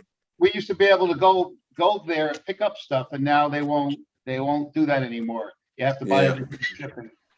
From the dealer or whatever. So I have the image of that Phil was talking about of Yeah, Can you guys it's a see really it? nice picture. That's a that great has the film. tapered wing, don't it? Yes, it does. Well, then why couldn't I use the tapered wing off that and put in the 3? Because that's the one that has a built-in flaw in it. The reason I no longer fly it is because the wing is flexing in flight. It had Oh, a that one is? full I-beam. in it. I warned you about that OIV. Yeah. And so I'm going to, fortunately, the wing is removable on that airplane. And I'm going to build a new wing and make it a C-tube wing. And Well, when you redesign it, would you please send me a copy of it? oh yeah, no problem. Because I really want to build one of those, and I want to build the twin. Yeah, yeah. You And bet. that one right there, I may have to, you know, an LE would look good with a paint job like that on it. It would. It'd go with it real good. You ought to see the side view on it. I'd like to. That's Oh. sharp. What engine do you have on it, John? I That's got an pretty OS 40, the OS 40 FP. Oh, wow. These guys fly airplanes with motors that I'm thinking that just isn't enough motor. And then they go out and fly it, and it is enough motor. And The 40 FP, from what I understand, is a beast. That one, it's got lots of power, and that one was breathed on by Gordon Delaney. well, if Gordo did it, I can understand that. Saying Gordo did it is one step below saying Tom Lay did it. Yeah, you're about right on that. As much as I think of Tom Dixon, and I do, I think an awful lot of Tom Dixon and his motors. Tom Lay, you don't get any better. No. John, do you know what he does to him? I have no idea what he does to him. Waves his magic hand over it. I don't know. But I've got 3 of his motors. Yeah. And that's probably the reason I'm still flying IC motors, is because I have 3 of his, because you just go out there and prime it and fire it up and it just works. Okay. And a lot of Tom Dixon stuff is the same way. But see, most of my Tom Dixon stuff is 40 LA 40s, LA 46s, Right. OS 40 FSRs, 45 FSRs, that sort of stuff. Smaller motors, 40s, 40, I 45. use his Tiger 51s and they run amazing. Well, I don't have one of his 51s, but I've got a Tom Lay 51. And you just don't worry about it. You just go backflip the thing one time and it's running. Yeah, it's the same with Toms. It's the same thing. You start them I up can and you believe just it. I don't just worry don't have about them it. with Toms. Yeah, no, it's all right. I'm just saying I do, and they run really well. Tom's a good friend, and he's a heck of a motor man. Oh yeah, I'm sure they both are. Oh, Tom Lay, when he was around, man, he was something else. I called him one night talking and told him what I was thinking about doing, and he said, I don't mean any harm, and I probably shouldn't say this, but why in the heck you want to do that? That looks good, that's pretty. John. That's pretty, John. That's very nice. Oh, I like that rudder. That rudder Do you seems make them extended. big, Charles? How come I'm still beautiful, stuck John. on the calendar? That is beautiful. Yes. I'm sorry, I didn't quite get that. The calendar. Unshare the calendar. That's pretty. All right, hang on. Let me do that. Give me a minute. Thanks, guys. Appreciate that. Okay, the calendar is. There you go. There we go. There we go. Wow, Yeah. nice, John. You hear where the wing comes off. Oh, okay. Yeah. Is that dope? That is, It I looks believe like that is dope on the fuselage. Right. But Nice job. Yeah, beautiful. Well, I'm this glad you told me this that wing airplane, flexes too much. was built in 1992, I think it was. Wow. So, but it's 30 I years think ago. you see where the problem areas are. It's the monocoque has gotten old and brittle, and I've had to put some patches on it. So, and you know who the pilot is? Oh, who is it? Well, that's oh, come on. You know who the pilot is? You know who the pilot is? I can't remember his name. When I saw that one fly, it was neat. It was cartoon with the Clutch cargo. cartoon character with it was a takeoff of the honeymooners. Mr. Magoo. Flintstone. Huh? Flintstone. Nah. Take No, off on the but, honeymoon. rock. Johnny that's not- Quest. It'll come to you. Just Yeah, Don't- it's don't not try- coming right now. don't try so hard. Yeah, give it a It's not minute. coming right now, but anyway, bedrock. Oh, Barney Rubble or Fred Flintstone? Yeah, that's rubble. Oh, Barney Barney Rubble. Rubble. Okay. All right, Yeah, Oh, that's He's- cool. he's a Well, good that's pilot. sharp, John. yeah. He's a great Very pilot. Hey, thank you, Knows John, how for to- showing. Knows how to fly a stone anyway. John, that's beautiful.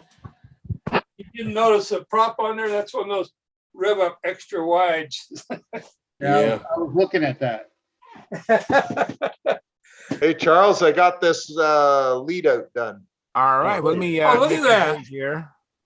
And by the way, Dennis Adamison, thank you for coming in. And Hey, Robert Denny. Gore, thank you for coming in. And Daryl Hawkins, thank you for coming in. I appreciate that. Okay, so for those that are new and weren't here, this is a lead out. A lead out end I just made out of Kevlar, 250-pound test, Nice. wrapped in copper wire as per Trian's idea. I'm gonna put a screwdriver through it and I'm gonna pull it as hard as I can. We'll see what happens. Wow. Don't break Don't anything. Oh, get Naomi to Don't- come don't pull poke. it. Good grief. Yeah, get Oh. Naomi. That's fine. That's funny, Phil. Yeah, Oh, that's I so didn't pull it funny. very hard. That's funny, Phil. Thing. Yeah, we need to get a real man. Get Naomi to pull that Get thing. for Naomi you. to pull it. Nice. And that was 150-pound stuff? 250. 250. 250. Yeah. More. Lord, that shouldn't give at all. Got the screen. So I'm gonna mic this and see what the thickness is on the string. Hang on. All right. Let me, I just I like the idea of being able to salvage all those adjustable handles and have the adjustability and have it act like a hard point handle. Yeah, that's what I'm like. That's what I'm loving about this. now, Howard, you raised your hand. You want to tell us something, Howard?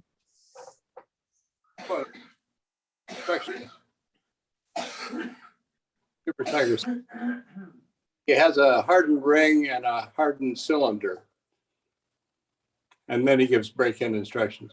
I have a brand new one that's for sale if anybody wants one.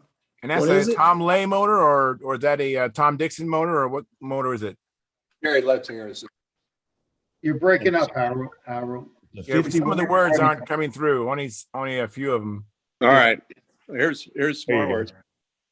It's well, I'll show you the engine. It's from Tom Lay's estate, Gary Letzinger's estate. Hmm. But it's a Tom Lay motor? Tom Lay motor. There. Do you have the muffler with it? I'm sorry, what? Muffler? Yeah, Big Art.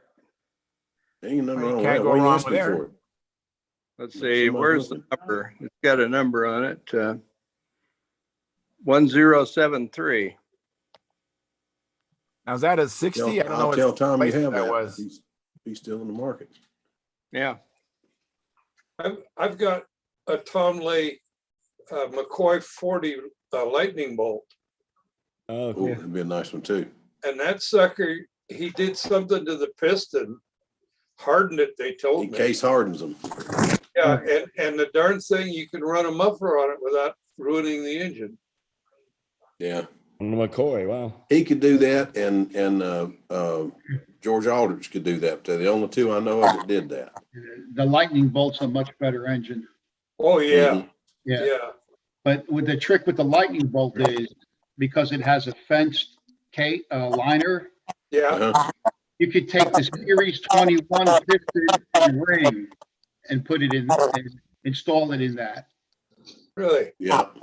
And you get a really great running motor.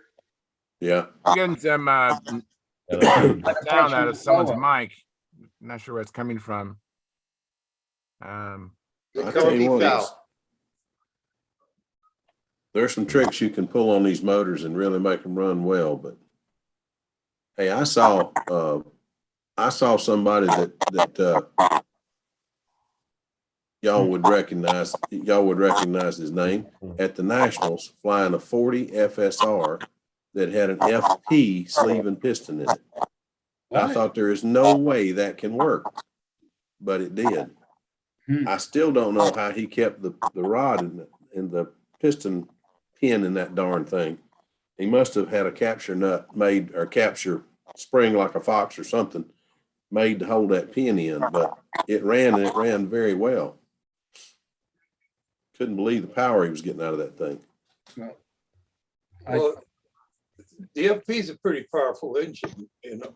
Well, it is, but you know, an Impact is not a super light airplane, and I've forgotten which one it was he had it in. I think it was, I can't remember, but he had a 40 FSR in one of the Impacts. I wish I can remember the name. So I don't have Bob. I'm not blessed with Bob Hunt's memory, but man, that thing flew nice. Of course, with him flying it, they all fly nice. I had a Tower Hobbies 40. That's a better motor. And, That's a great motor. But well, my one wouldn't run worth it. Oh, really? It was horrible. Wow. And, Wow. And I don't know. So that I put it on a degree wheel and looked at the timing of it, and I saw what the exhaust timing was and the intake timing of the ports. There was a lot of separation. So I also timed a Brodak 40, and so what I did was, because the crank timings were the same, exhaust timing was the same, I took the Tower 40 and timed it like the Brodak 40, and then after that it ran fantastic, just like the Brodak 40. Yeah, it's usually 140, Huh. and they run great. That's They run interesting great. because I find that my Tower 40s run way better than my FP 40s. Really? Mhm. Like way better. Isn't that funny, eh? I mean, maybe it was that I was running it like an LA 46. Yeah, I don't know. I put 11.5 by 4 prop on it, and Right. you know, it wouldn't It run. wasn't working for you. Okay. It would every time I'd richen it up, it just conk right out. You know, it Yeah. was horrible. Same Yeah, they tank, won't- same everything else. They don't, I don't know. Mine was redone by Silver Fox, and he was another guy that could make a brick run. We just had some really good motormen in this hobby the last few years, but we've lost too many of them. But I'm telling you, some of those motors, I was talking to a fella, and he said that the reason the Tower ran better is because they copied the And today's OS, degree. but they copied one that had been built. And I've forgotten who they said built the one, but it had reliefs in it and bypass reshaped and redone in it. And if you look at the thing, there are different shapes in there, and the back plate even has a bigger, that flat they cut on it, it's bigger on the one for the Tower. Okay. They just run better. I don't know why. Guys, I'm out of here. I'll see y'all later. We'll see you. All right, Hey, Eddie, Eddie. thanks for Leaving coming in, for us Eddie. early. Appreciate that. You guys, I need to interrupt for a second because I have a couple comments on the chat box. Brent Williams, he says, I remember seeing John's Pathfinder back in the early mid-90s when we flew in woods across Utah. I was a teenager back then. Yeah. You remember that, John? Yeah.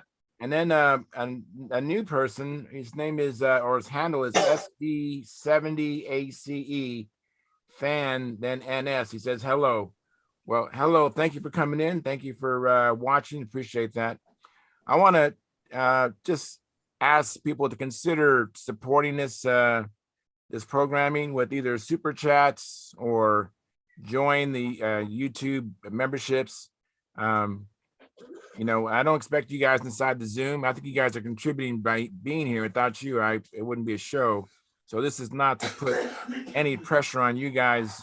You guys are contributing by showing up every week. I appreciate you guys. But I know, Al, you support us anyhow. You do it even though you come in. But out in the audience, we have 28 people watching us. And please consider joining. It's less than 17 cents a day. I mean, you can barely get a cup of coffee at Starbucks for $4.99. And I think this is much better than Starbucks.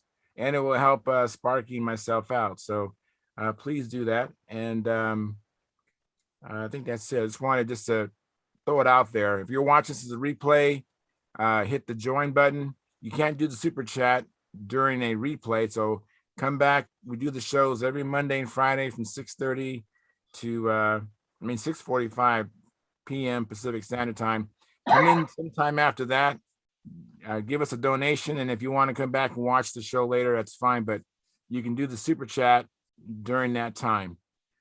Please consider doing that. All right. Charles, this Kevlar here from this lead out Kevlar is 51 thou. Okay. 51 thou. Wow. So everybody knows. But Yeah, that's not- actually heavier than what he uses. He uses 155. Yeah, I'm using 250 because I plan to use it with my 90 ship next time. So we'll see how Yeah. that works. Now, But how much it's did that- how light. much It's did still that- really low. Huh? How much did What's that that? spool cost? How much did that spool cost? I think it was about $30 odd. I don't know how Wow. long it is, but it's awful long. Yeah, so that's gonna be a lot of handles and a lot of lead It's outs. gonna be a lot of handles and a lot of lead outs. I don't think I'll ever use it all. Not a chance. Yeah, that's pretty What's the neat. Thank you plans for. I'm sorry, Charles, I interrupted. What's the plans to terminate it to like the bell crank and stuff? Are you gonna sleeve it or? What I'm gonna do basically is taper the holes in the bell crank so they're not square. Gotcha. So I'm gonna taper those holes, and that's probably about it. Okay, yeah. I'm gonna Kinda try sounds that like- and see how it goes. I mean, if I lose an airplane, I lose an airplane, but I don't think I will. You know, I thought about taking some drill stock and playing with the grinder and grind it so it makes a nice round tapering hole. So you Yeah, just yeah. put it on Exactly. the drill press and just touch it like that, and now you got a nice, yeah, The more you can taper it and round it, the better, so you don't have any sharp edge. exactly. That's all I'm really trying for. The two, I saw some bell cranks that I don't know the name of them. You guys, it actually was a bell crank that looked like it had a clevis on both ends. I think Wendy actually had on one of his videos is maybe where I saw it. Okay. I've got lots of windy bell cranks. You know, it's like, you know, like normally your bell crank is here, and you have the hole going through this way, right? Yeah, that's right. Well, on this one, it had a there's Fourth space. slot. Just Yeah, like a fork on each side. Yeah. I've got one. I'll show you. I've got Yeah, one of those. I got a to bunch me, of that them. sounds good. To me, that sounds like a good position for the Kevlar. That's a because- good idea. And then put the you're- tube through it. Yeah, the tube and a Round. bolt with a tube. Yes. Yeah. A bolt with Yeah. a brass tube over the bolt will make it so that there's no binding then at all. That's a great idea. You could put sharp- this. You could put the sharp bolt edges. through the thimble, and then Yeah. wrap the Kevlar around the thimble Right, on that exactly. fork. Yeah, exactly. Yeah. Yeah. What do you got there? I'm hanging on, Howard. I didn't see you. Howard has an example right in front of me here. Let me make him big. So you see that? You Yeah, guys? exactly. That's what I have. That's a windy bell crank, for sure. I muted Oh, you yeah. earlier because your mic was. Can't hear you. Yeah, I Can't muted hear you you, earlier, Howard. You got. There we go. You're muted. That's a windy bell crank, and that's Yeah. what I. Yeah, that's perfect. And that's obviously, I guess, carbon. It looks like, right? Yeah, carbon No, fiber. it's What is it? not carbon belt? fiber. The fiberglass. It felt like It may be Delrin fiberglass. or Delrin. Oh, looks- okay. I don't know what it is. Almost like a dark phenolic or something. I don't know. Yes. Somebody Yes. showed us one where they took a Brodak. Thank you, Howard. And then added a piece to it, bolted it on and made the same kind of a setup using a Brodak belt crank. Does anybody remember that? It was about maybe a month or two ago. They showed it on here. Maybe that's where I saw. Oh, you know, I remember Peter. Peter made a really nice one doing. Yeah, that's who did it. It was Peter. Yeah, Peter It did was that. I Peter. think he used a Sig bell crank. No, it was a Brodak 4-inch. What do you got there, Howard? Is that one you made? 5-inch bell crank I printed with a slot man. Oh, cool. Wow, very Wow. nice. Have you tested that to destruction to get an idea how well it? Pulled 150 pounds on it. That'll do. I Wow. don't think you'll have to worry about that. Wow. Now that would slow down a stunt wagon. That's cool. Yeah. That's the secret to a stunt wagon, slow the controls way down. 5-inch bell crank? I've never tried it with a 5-inch. Mine has a 4 in it, but That's I'm pretty telling you cool. what, I would put a 5 in it and try one. I've got a new one downstairs I'm building. Wow. It's my first one that will have, now this is going to sound like blasphemy to those of you that know me, but I'm putting a Super Tiger 46 in it instead of a Fox 59. We'll try one like that and see how it works. Perfect. No, my wife says no, can't be. Yeah. Can't be. No, it can't be. It's going to have a Fox. It's going to have a Tiger 46 in it. I watched Ted Fancer win VSC with a 46, and I saw Tom Looper win the Nats with a double star 50. By George, I'm gonna try something different myself. By God, if it's good enough for, I saw Charlie win several contests with a Fox 59 in his, but I'm gonna give this 46 thing a try. If it doesn't work out, get you a Stalker 51 side exhaust. That's an idea. Brian an Gardner idea. made piston and liner kits for the 46. Who does? Brian Gardner. Yeah. I have 3 of those. That's what's going in it. Yeah. I just got the heads. When I ordered it, I forgot to order the heads. And I just got the heads in and 2 kits for 51. So we're gonna be ready this year, I hope. Phil, are you going to try to go to Huntersville? Did you see Do what? Are you going to try to go to Huntersville February 26th, I believe? I sure am. Yeah. If somebody will remind me somewhere around then, because like I say, I got a good memory, but it's real short. I'll be there whether I can fly or not, because it's only an hour and 10 minutes for me. Yes. I mean, if I don't go to that one, I got no excuse other than I just forgot. Yeah, I'll probably head up there. I hope. Remind me of it, and then I will be there. Good. Oh Lord, I'll even bring some airplanes if I can't fly. Somebody else can. If we can get Trey in there, I'll bring the Revolution and we'll fly it. It's all ready to fly. I just got to put a battery in it and go fly it. Wow. So you have one of those? I have a Revolution. I have it's pieces of the one Steve had and the one Tran crashed, and I think there's 4 airplanes. Pieces of 4 airplanes make up my airplane. Okay, but that works. Yeah, the parts all went together, just click, and that was it. That's marvelous. marvelous. It was no problem at all. Talk about the parts are all interchangeable. I mean, like I say, it was parts from Steve and parts from Tran and parts from I don't know the other fellow's name. That's and outstanding. And it just went together, just 1, 2, 3, and beautiful. It looks like it's going to be a great plane, but when we tried to fly it, we didn't have the thing set up right. Tran didn't know anything about a Fioretti timer, and I didn't either. And we just didn't have it set right. But Steve has given me the time. Steve helped me get it set up. And I decided to be brilliant, as I do every once in a while, and test it in here in the dining room. I had some papers on the other end of the table. Yeah. The operative word is had. Yeah. Well, I restocked them, but it took me a while. They were about 200 pages. Thankfully, they were numbered. Because I mean, they went flying everywhere. Good gracious, that thing makes some power.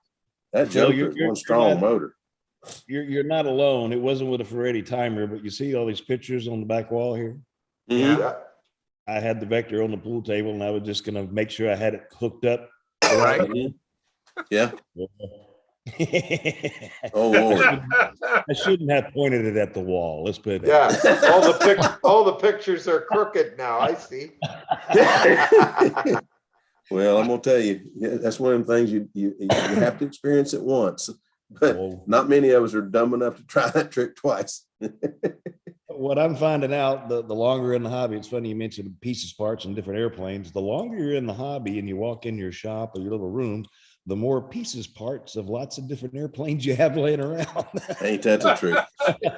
Listen, if you cannot get that Vector fuselage repaired, I have plans to the Dreadnought 40. I have plans to another one, and they all use the same wing. So we'll get you something you can build and put it back together. I'll do a good autopsy on it here. I was in the helicopter all day today, and I just my oh, back you poor fella. You sound so deprived. Yeah, well, yeah. I would love to do that. That's the one thing I have never done, and that's on my bucket list to do one time before I croak, is go up in a helicopter. Well, I'll get you in one sooner or later. That's something I've always wanted to try. I went up in a 2-seat Benson gyrocopter one time. Scared the bejeebers out of me.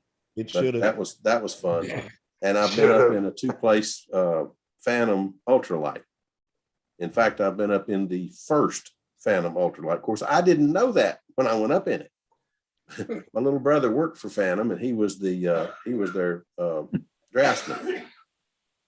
So he's drawing all these pieces, and they're building this plane, and it had 4 flights on it. When they said, "Hey, come on, go for a ride with me," you know, when I landed and found out that was a 4th flight, I wasn't too happy about the whole deal. But anyway, it was a lot of fun. No, all kidding aside, it was a lot of fun. Very safe ultralight and very nice. And this one was all carbon fiber parts as to the plastic you see on the cheap ones. Guys try to save a little money and they buy the plastic parts, but the plastic weighs 3 times what the carbon does. So you get a much higher performance plane when you use the carbon parts. And this thing would flat do it. But I wanted one, but I never got one. I know where there is one that may be for sale soon. I haven't give up yet. But anyway, John, you're getting a real collection behind you now. I know one of these days I have to clean it up, and I'm planning on hanging a lot of them on the wall around the house because to me they're artwork, you know. I think they are too. That Cha-Ching airplane, I really like that one. That's sharp. One of these days, I build a new one, I might name it Ka-Ching. Yeah. Yeah, that one and the biplane. I've been looking at those biplane plans here lately. Looked at them a few times, and well, you gotta build that LE. It's getting well. The L is not little L, but the LE it's in the stack to be built. It's right behind a Cobra and a Cygnus, which is you name it. The one I have. I was going to name it. Go ahead. The one I have, Phil, is absolutely the best flying airplane I've ever owned. Now I don't know how it stack up against some others, but the ones in my background, it is actually absolutely the best flying one that I've had. The LE? Yeah. Well, I'm planning to build one. I think Jack, will you sit down? My dog wants to play. I've been gone most of the day, and now he wants to play. Yeah, little turkey. I think that 4 bits would make a nice electric airplane too, Jack. I do too. I do too. I think in fact, I'm thinking about converting it. That's a nice airplane. I just cannot imagine. I think I could, as much as I hate taping, I believe just looking at the fuselage and the tail of it that I can see from here, I believe I could paint that easier than I could monocoat it. Probably.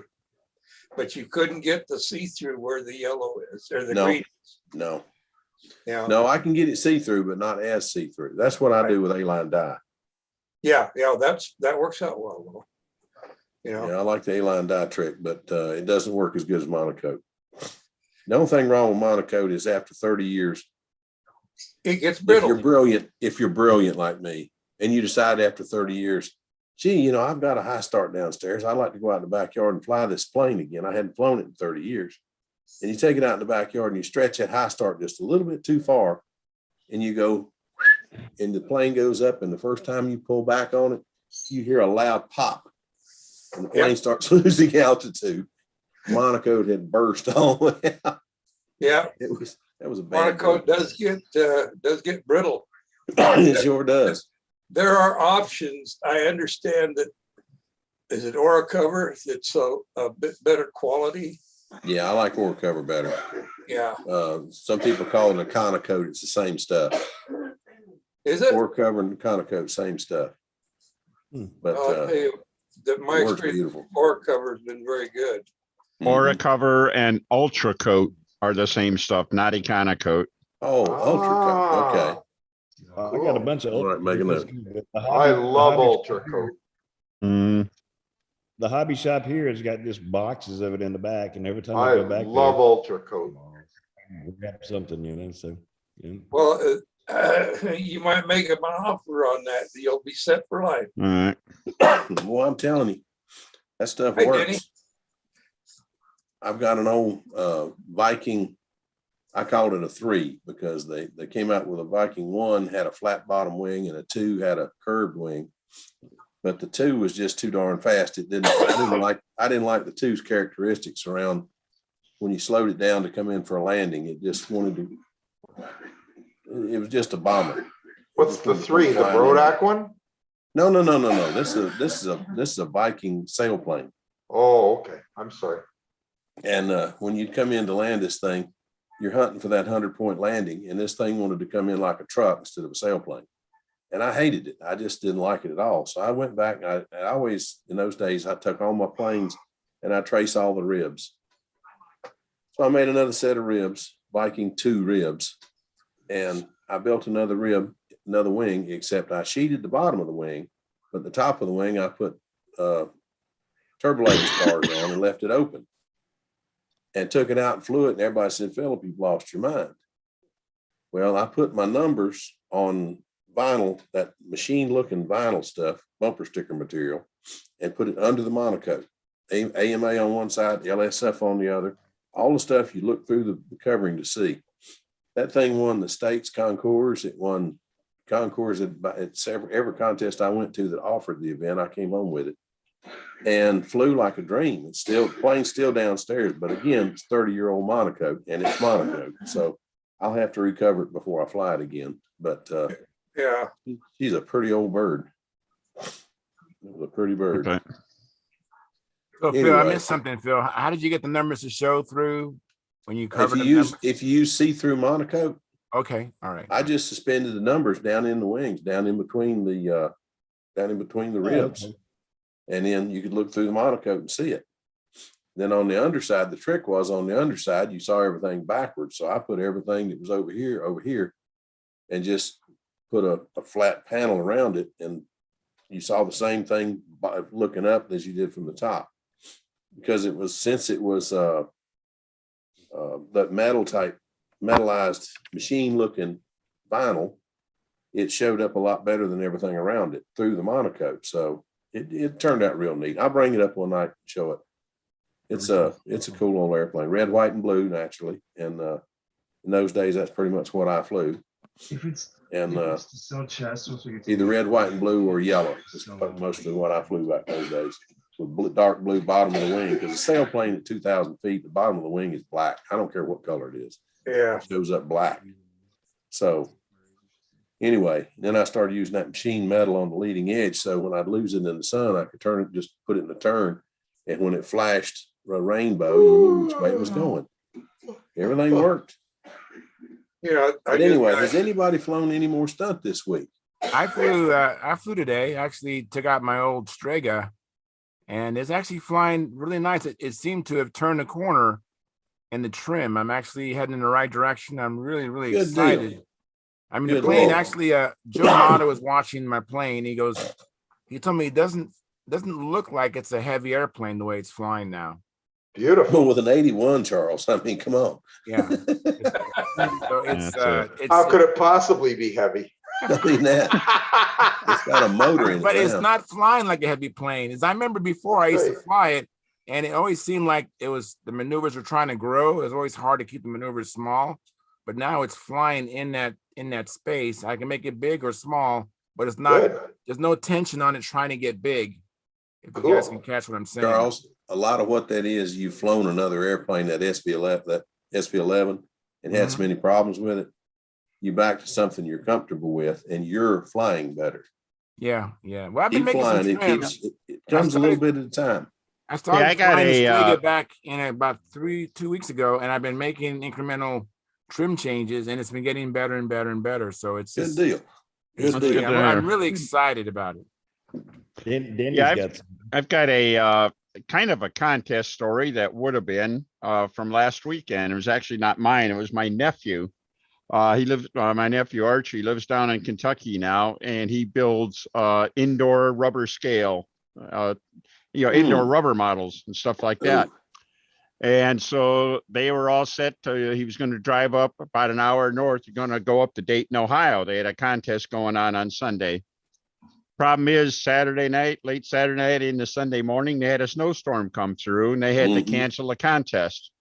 So he had his indoor model contest was canceled on the account of the weather. Yeah. At least he tried, right? I mean, he This tried. don't seem right. Yeah. It's It's so, one of them things that makes don't you think, go, yeah, you just don't think it's, bad wind or rain or anything like that. The indoor contest canceled on account of the weather. So You can't. I make tell that you up. what, the only one of those indoor contests I went to down in Tifton, Georgia, along with the big sale they have every year, they have one of the buildings, they let the guys go in there and fly these.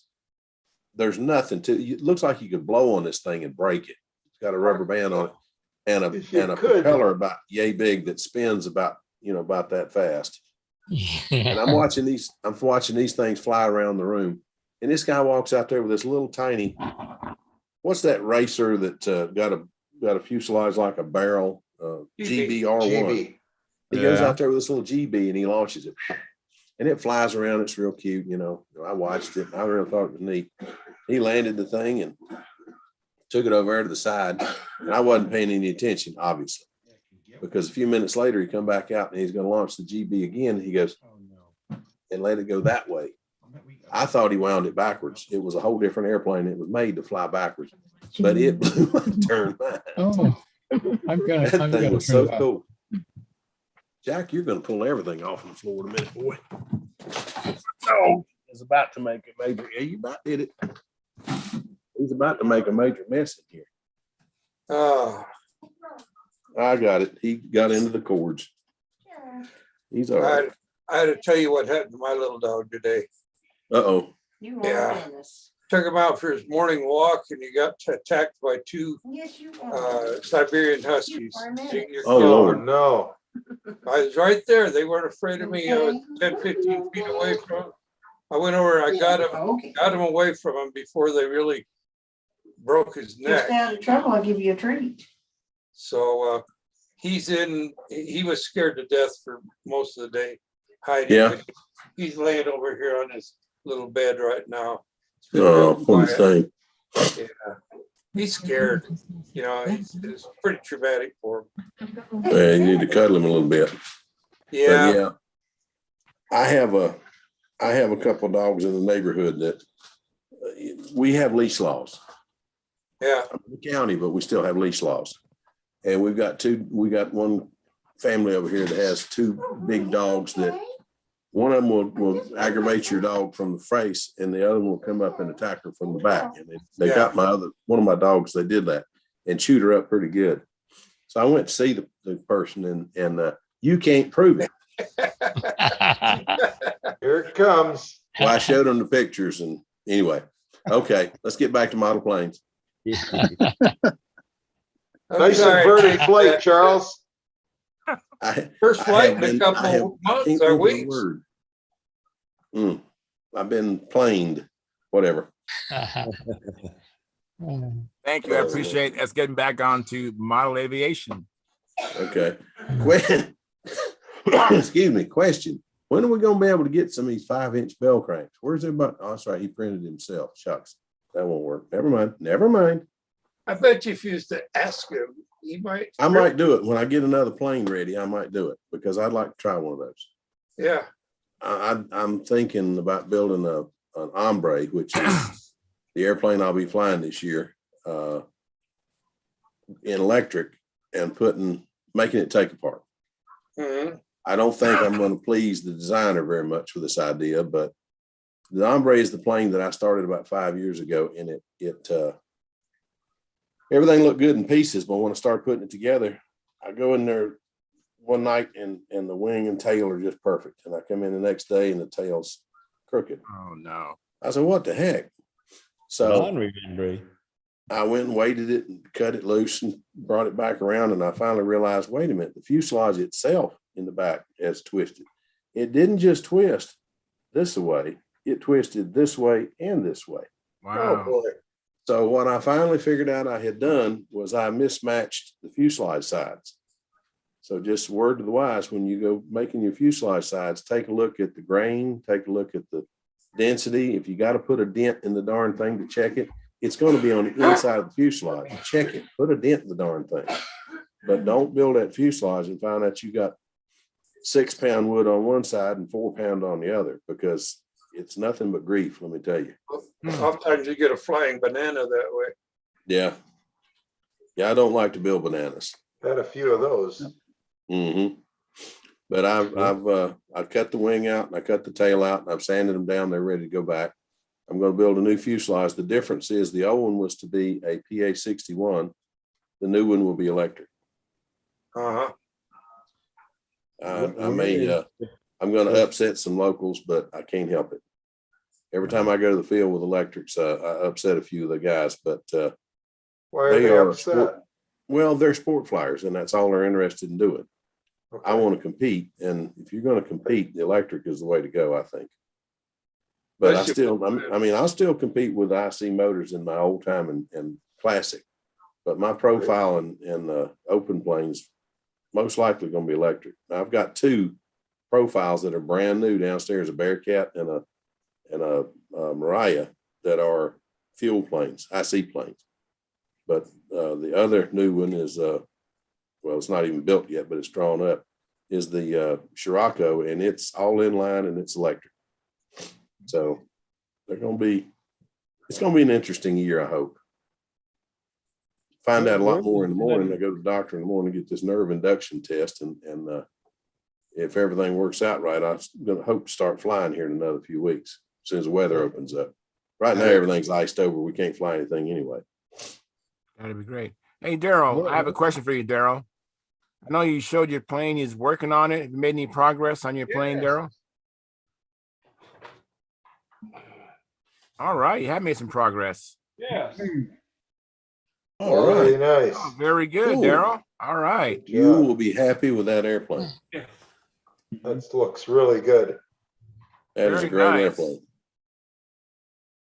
Yeah, it's frustrated the wife a little bit. She didn't realize how much room this hobby could take. God. How many airplanes do you have? Well, I've got that, and then I've got the old beater stunt plane. Okay. Nice. How All many right, more? in full combat. How many more? Then I've got a radio control plane out in the garage. So 3? Yes, Okay. I had 3, and then I had 2, and now I'm working on 3 again, and then I still have a SIG 4-star 40 radio control plane, brand new in the box. You don't have a lot. You don't have a lot of airplanes. Not yet. No, not yet. You're gonna have to do something to make her not frustrated with your airplanes. Well, she's got the entire garage filled up right now. Well, she can't say anything. No, we've got a 2-car garage, and we've got probably about 48 tropical plants out there right now. Oh yeah. You growing marijuana? We got about 48 tropical plants. Yeah. So that's her little side hustle she does, and does quite well with it. Get yourself a few more model airplanes. You're doing fine. Next thing you know, you'll be building a shop in the backyard. Yeah, but it's always amazing. Every time you turn around, it's like, oh, I need to get this. I need to get that. I have close to 100. Yeah. Wow. Really? Including my wife's airplanes. We have close to 100 in here. Wow. I'll tell you a secret. You will get to where when you go to the hobby shop, you don't just think about what I need right now. You'll think 2 or 3 weeks down the road, or a project or 2 down the road, and I see a set of wheels that I didn't see last time, and you grab them. And you see a set of just nuts and bolts and hardware. You grab it, hinges, and grab it. You never get out of the hobby shop for less than $50. It just doesn't happen. Yeah. That's right. And you need a spare for the spare that you have. Yeah. Yeah. Yeah. See, fortunately, my wife has almost probably half as many airplanes as I do, What's so that? she can't Oh, say I'll do anything. that next time I I think I have about 10 or 12 starter, igniters back. Yeah. Yeah. Yeah, I have two. I got to get some more. My wife just popped her head in and said, I'm going to remind you of that next time I go to the orange store. I guess I better. Well, and I got caught this weekend setting up a table in the garage so I could dope the balsa. Yep. And I was like, well, you really don't want me doing, opening up this can of dope inside the house. Nope. I tell you, it don't get any better. I'm telling you, it gets worse from here. That's right. It doesn't get better. It's going to get worse. It's going to get ugly. Speaking of balsa, does anybody have a recent good supply? I mean, it's expensive wherever, but a vendor that's you've used recently for balsa? I need to order a bunch, and I actually got some nice balsa from Okie Air. Okie Air. That's where I got my last. Okay. And it would look like pretty good stuff. I have not gone through everything, but it looked good. Yeah. You guys remember Jim Smith? He mentioned a place. I think it was called Balsa Specialties, wasn't it? Yeah. Specialized balsa maybe in Colorado. Specialized balsa. There we go. I think that's what it was. Yeah. And Jim Smith said it was pretty good balsa. Have you had good luck with that, Sam? Have you tried that place? I've got a supply of wood that I had for a couple of projects. All the wood looks really nice, but I had him picked for lightness too, so it cost me about twice as much. Of course. But he seemed to do a pretty good job at picking what you wanted when you wanted to sort by weight and all. What kind of weight did you get? I'm just I curious. was looking at their contest weight stuff. Most of it's, as I recall, is somewhere around the 5 pound range. All right. So not the best that I've ever had to use, but not too bad though. No, it's not too bad. I don't know if Sparky would use it, but it's not too bad. One of the things I want to check with is Sig got in a whole huge order of balsa wood direct from the grower, and I'm wondering if they're going to make any of that available to us as balsa buyers, or if they're all going to go in their kits. Might be worthwhile asking them or talking to them. That's a good idea. idea. That would be worthwhile. That would be a good idea to call them. Yeah. Balsa I use, you could build houses with it. Wonderful stuff. I tell you what. Just carve it thinner. I can't. I just won't buy balsa. I just keep using up all this real heavy balsa, and I just cut it thinner and thinner and thinner and thinner. I probably use 10 pound balsa in my good airplanes, and I think nothing of it. Wow. They got lightning holes in them. Oh, it's unbelievable. What you got? I bought some wood. I bought some wood last year, and I got a couple pieces that were literally 2 inches thick, 4 inches wide, like a 2x4. Yeah, wow. Honest to goodness, I believe it. You could have doubled it. You could have put it in the house. You could have used it in the house. Wow. That stuff was hard enough to make a ball bat. But amazingly, like you say, once you cut it down real thin, it worked. Yeah, you use it for stuff. Yeah, I ended up using I mean, all my balsa isn't like that, but I have quite a bit that's pretty heavy. That's all I'm saying. Yeah. Well, if you have it this light and you have it this heavy, what you do is go through and do like, well, I'm losing it tonight, but anyway, do like a lot of the guys do and weigh it and use the heavy stuff, figure out where to use the heavy stuff and where to use the light stuff. Use the heavy stuff for spars and places that need strength. Exactly. Use the light stuff for when you can use sheeting and stuff like that. But don't go too light on the sheeting or you'll have a starved horse look. You don't need that either. So it's all in learning how to do it, and I'm still learning, so I can't tell you the secret. But it's I just know I'm building lighter than I used to, so I can't complain. There you go. Well, I got that huge plane downstairs. I'm working on that Turbo Raven. It uses a Strega. Basically, it's a Strega wing. It's been reshaped and refigured.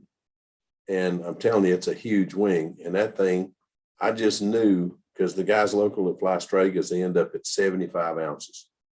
Yeah. And I just knew this thing's going to be a rock. Mm-hmm. And I put it together and got to looking at it. It's going to be a nice airplane. I'm figuring to get it done. It's not going to be 60 ounces, but I don't think it's going to be 75 either. Oh, good. That's Hey, good. Charles. Yeah.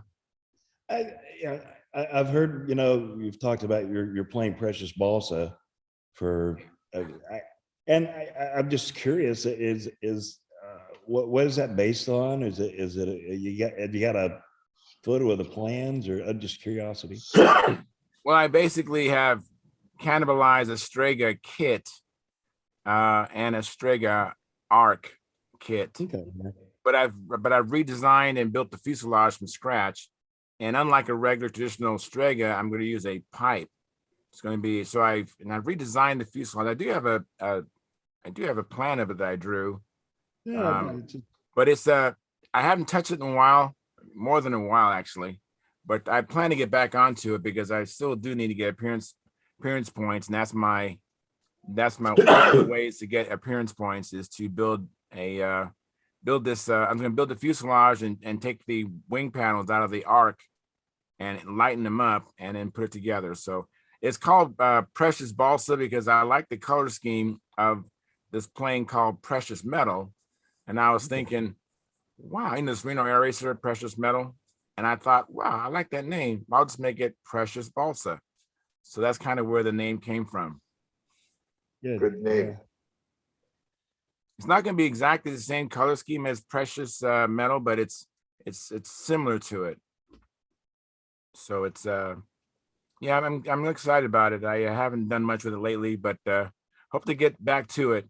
I just have so many other things going on. But Gerald had a comment. He said, "Thanks, Charles. Great show tonight. Good to hear your Strega is flying well." Yeah, the Strega wasn't flying well after I had moved the engine back about an engine. Moved the engine back about an inch. I moved the engine back an inch. Okay.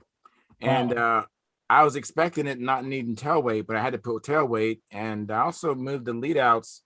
Forgot if I moved them up or down, I don't remember, but I changed the position of that because I figured with the Strega with the Stalker 81 and the extended landing gear, I had changed the vertical CG. But when I first did that, the plane was not flying good. And as a matter of fact, it was flying terrible. And so now that I'm saying the Strega is flying good, some people might be confused to how, 4 years ago, the Strega was flying good when I was competing with it.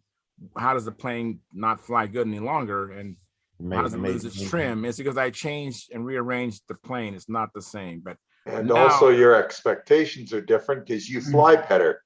yes, that's true. And I've flown some good planes like Sparky's Junar.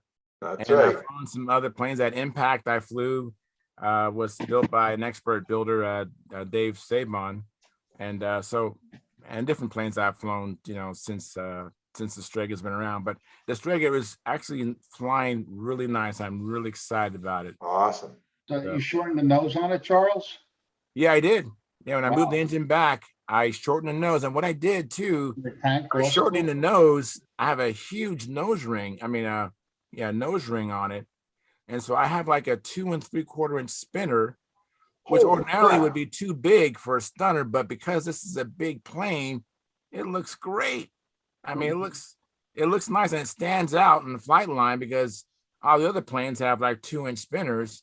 You must have the Al Raby look going. Must think it's a 3.5 inch spinner.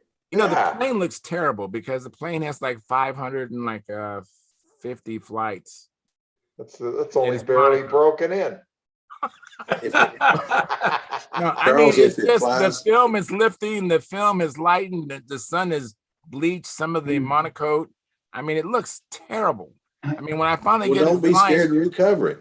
I won't. I'm going to wait till I get it dialed in, then I'm going to recover it after I have another good flying plane. It'll change all again. And then it won't fly again. We'll be right back here again. How much fuel does it take you to fly the pattern with that, with the 81 in there? Oh, less than, I think it's, I've had different trims, different Venturis, but I can tell you for sure, less than 5 ounces. Probably more like 4 3/4.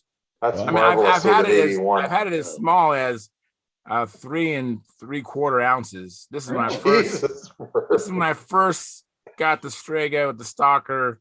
It did not take any fuel to do the pattern.